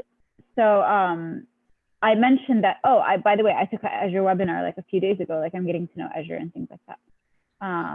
So yeah, I just wanted to mention that. So look into the, I'm gonna link the website for Microsoft. I think it's like events.microsoft.com, but don't quote me. I will, I'll link it for you guys on the Discord.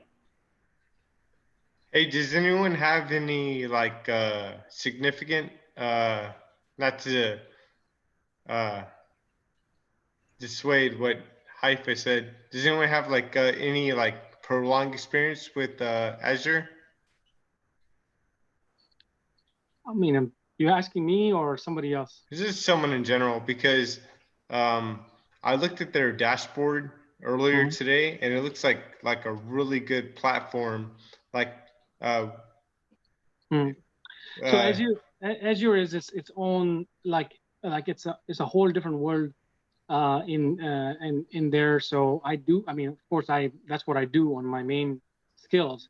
Maybe later on we can do another one-on-one session, Jacob. I can show you actually what it is, what kind of apps you can put on there, what kind of services you can use, what can you do with it, by the way, how companies are using it for all that kind of stuff. So I'm definitely gonna do this. I was just wondering, like, are you a fan in general? Oh yeah, definitely. I love it. I mean, that's something that that's me personally. That's where my career is gonna go, and more deep in there. Like I'm gonna try to see if I can learn a lot in this area. So yes, definitely. A lot of cloud, a lot of Azure. Yes, definitely. All right, cool.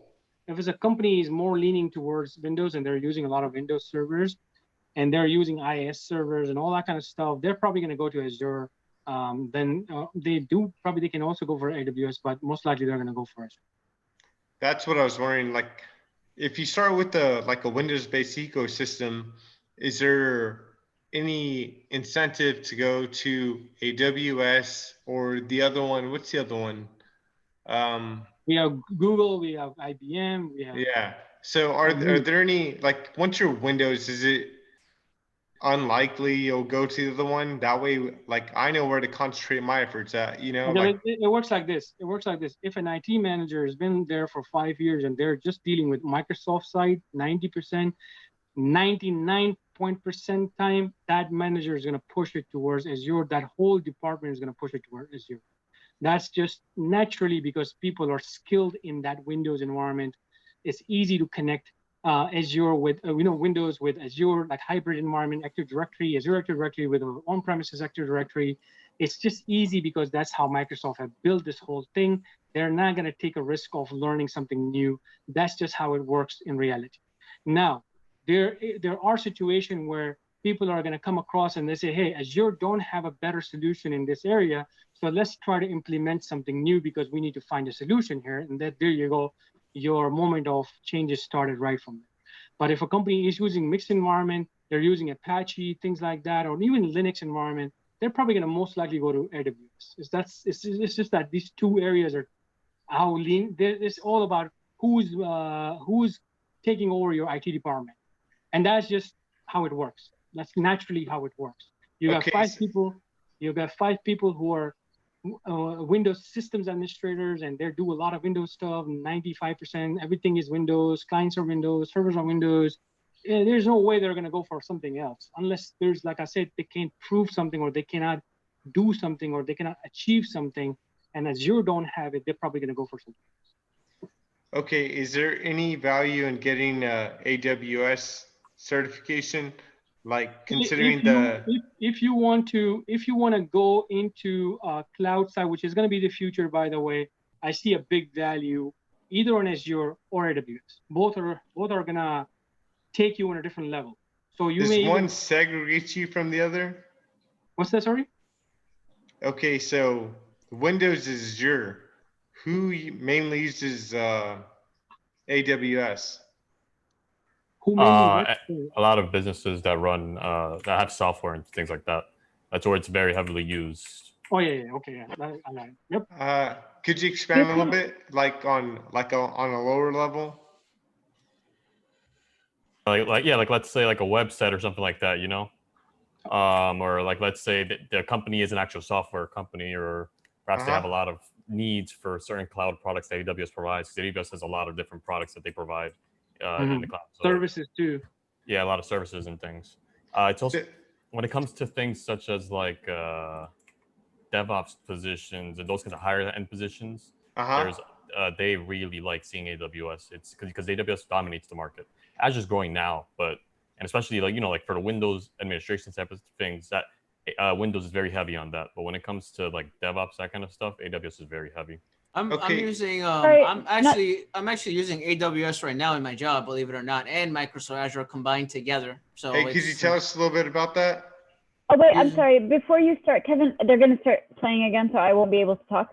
But I wanted to say that there's something called, I think it's called cross cloud computing, something like that. But like a person who knows like a few, like about not just one cloud product like AWS, but like you know about Google, you know about cloud, you know about things. I'm sure the guys can clarify.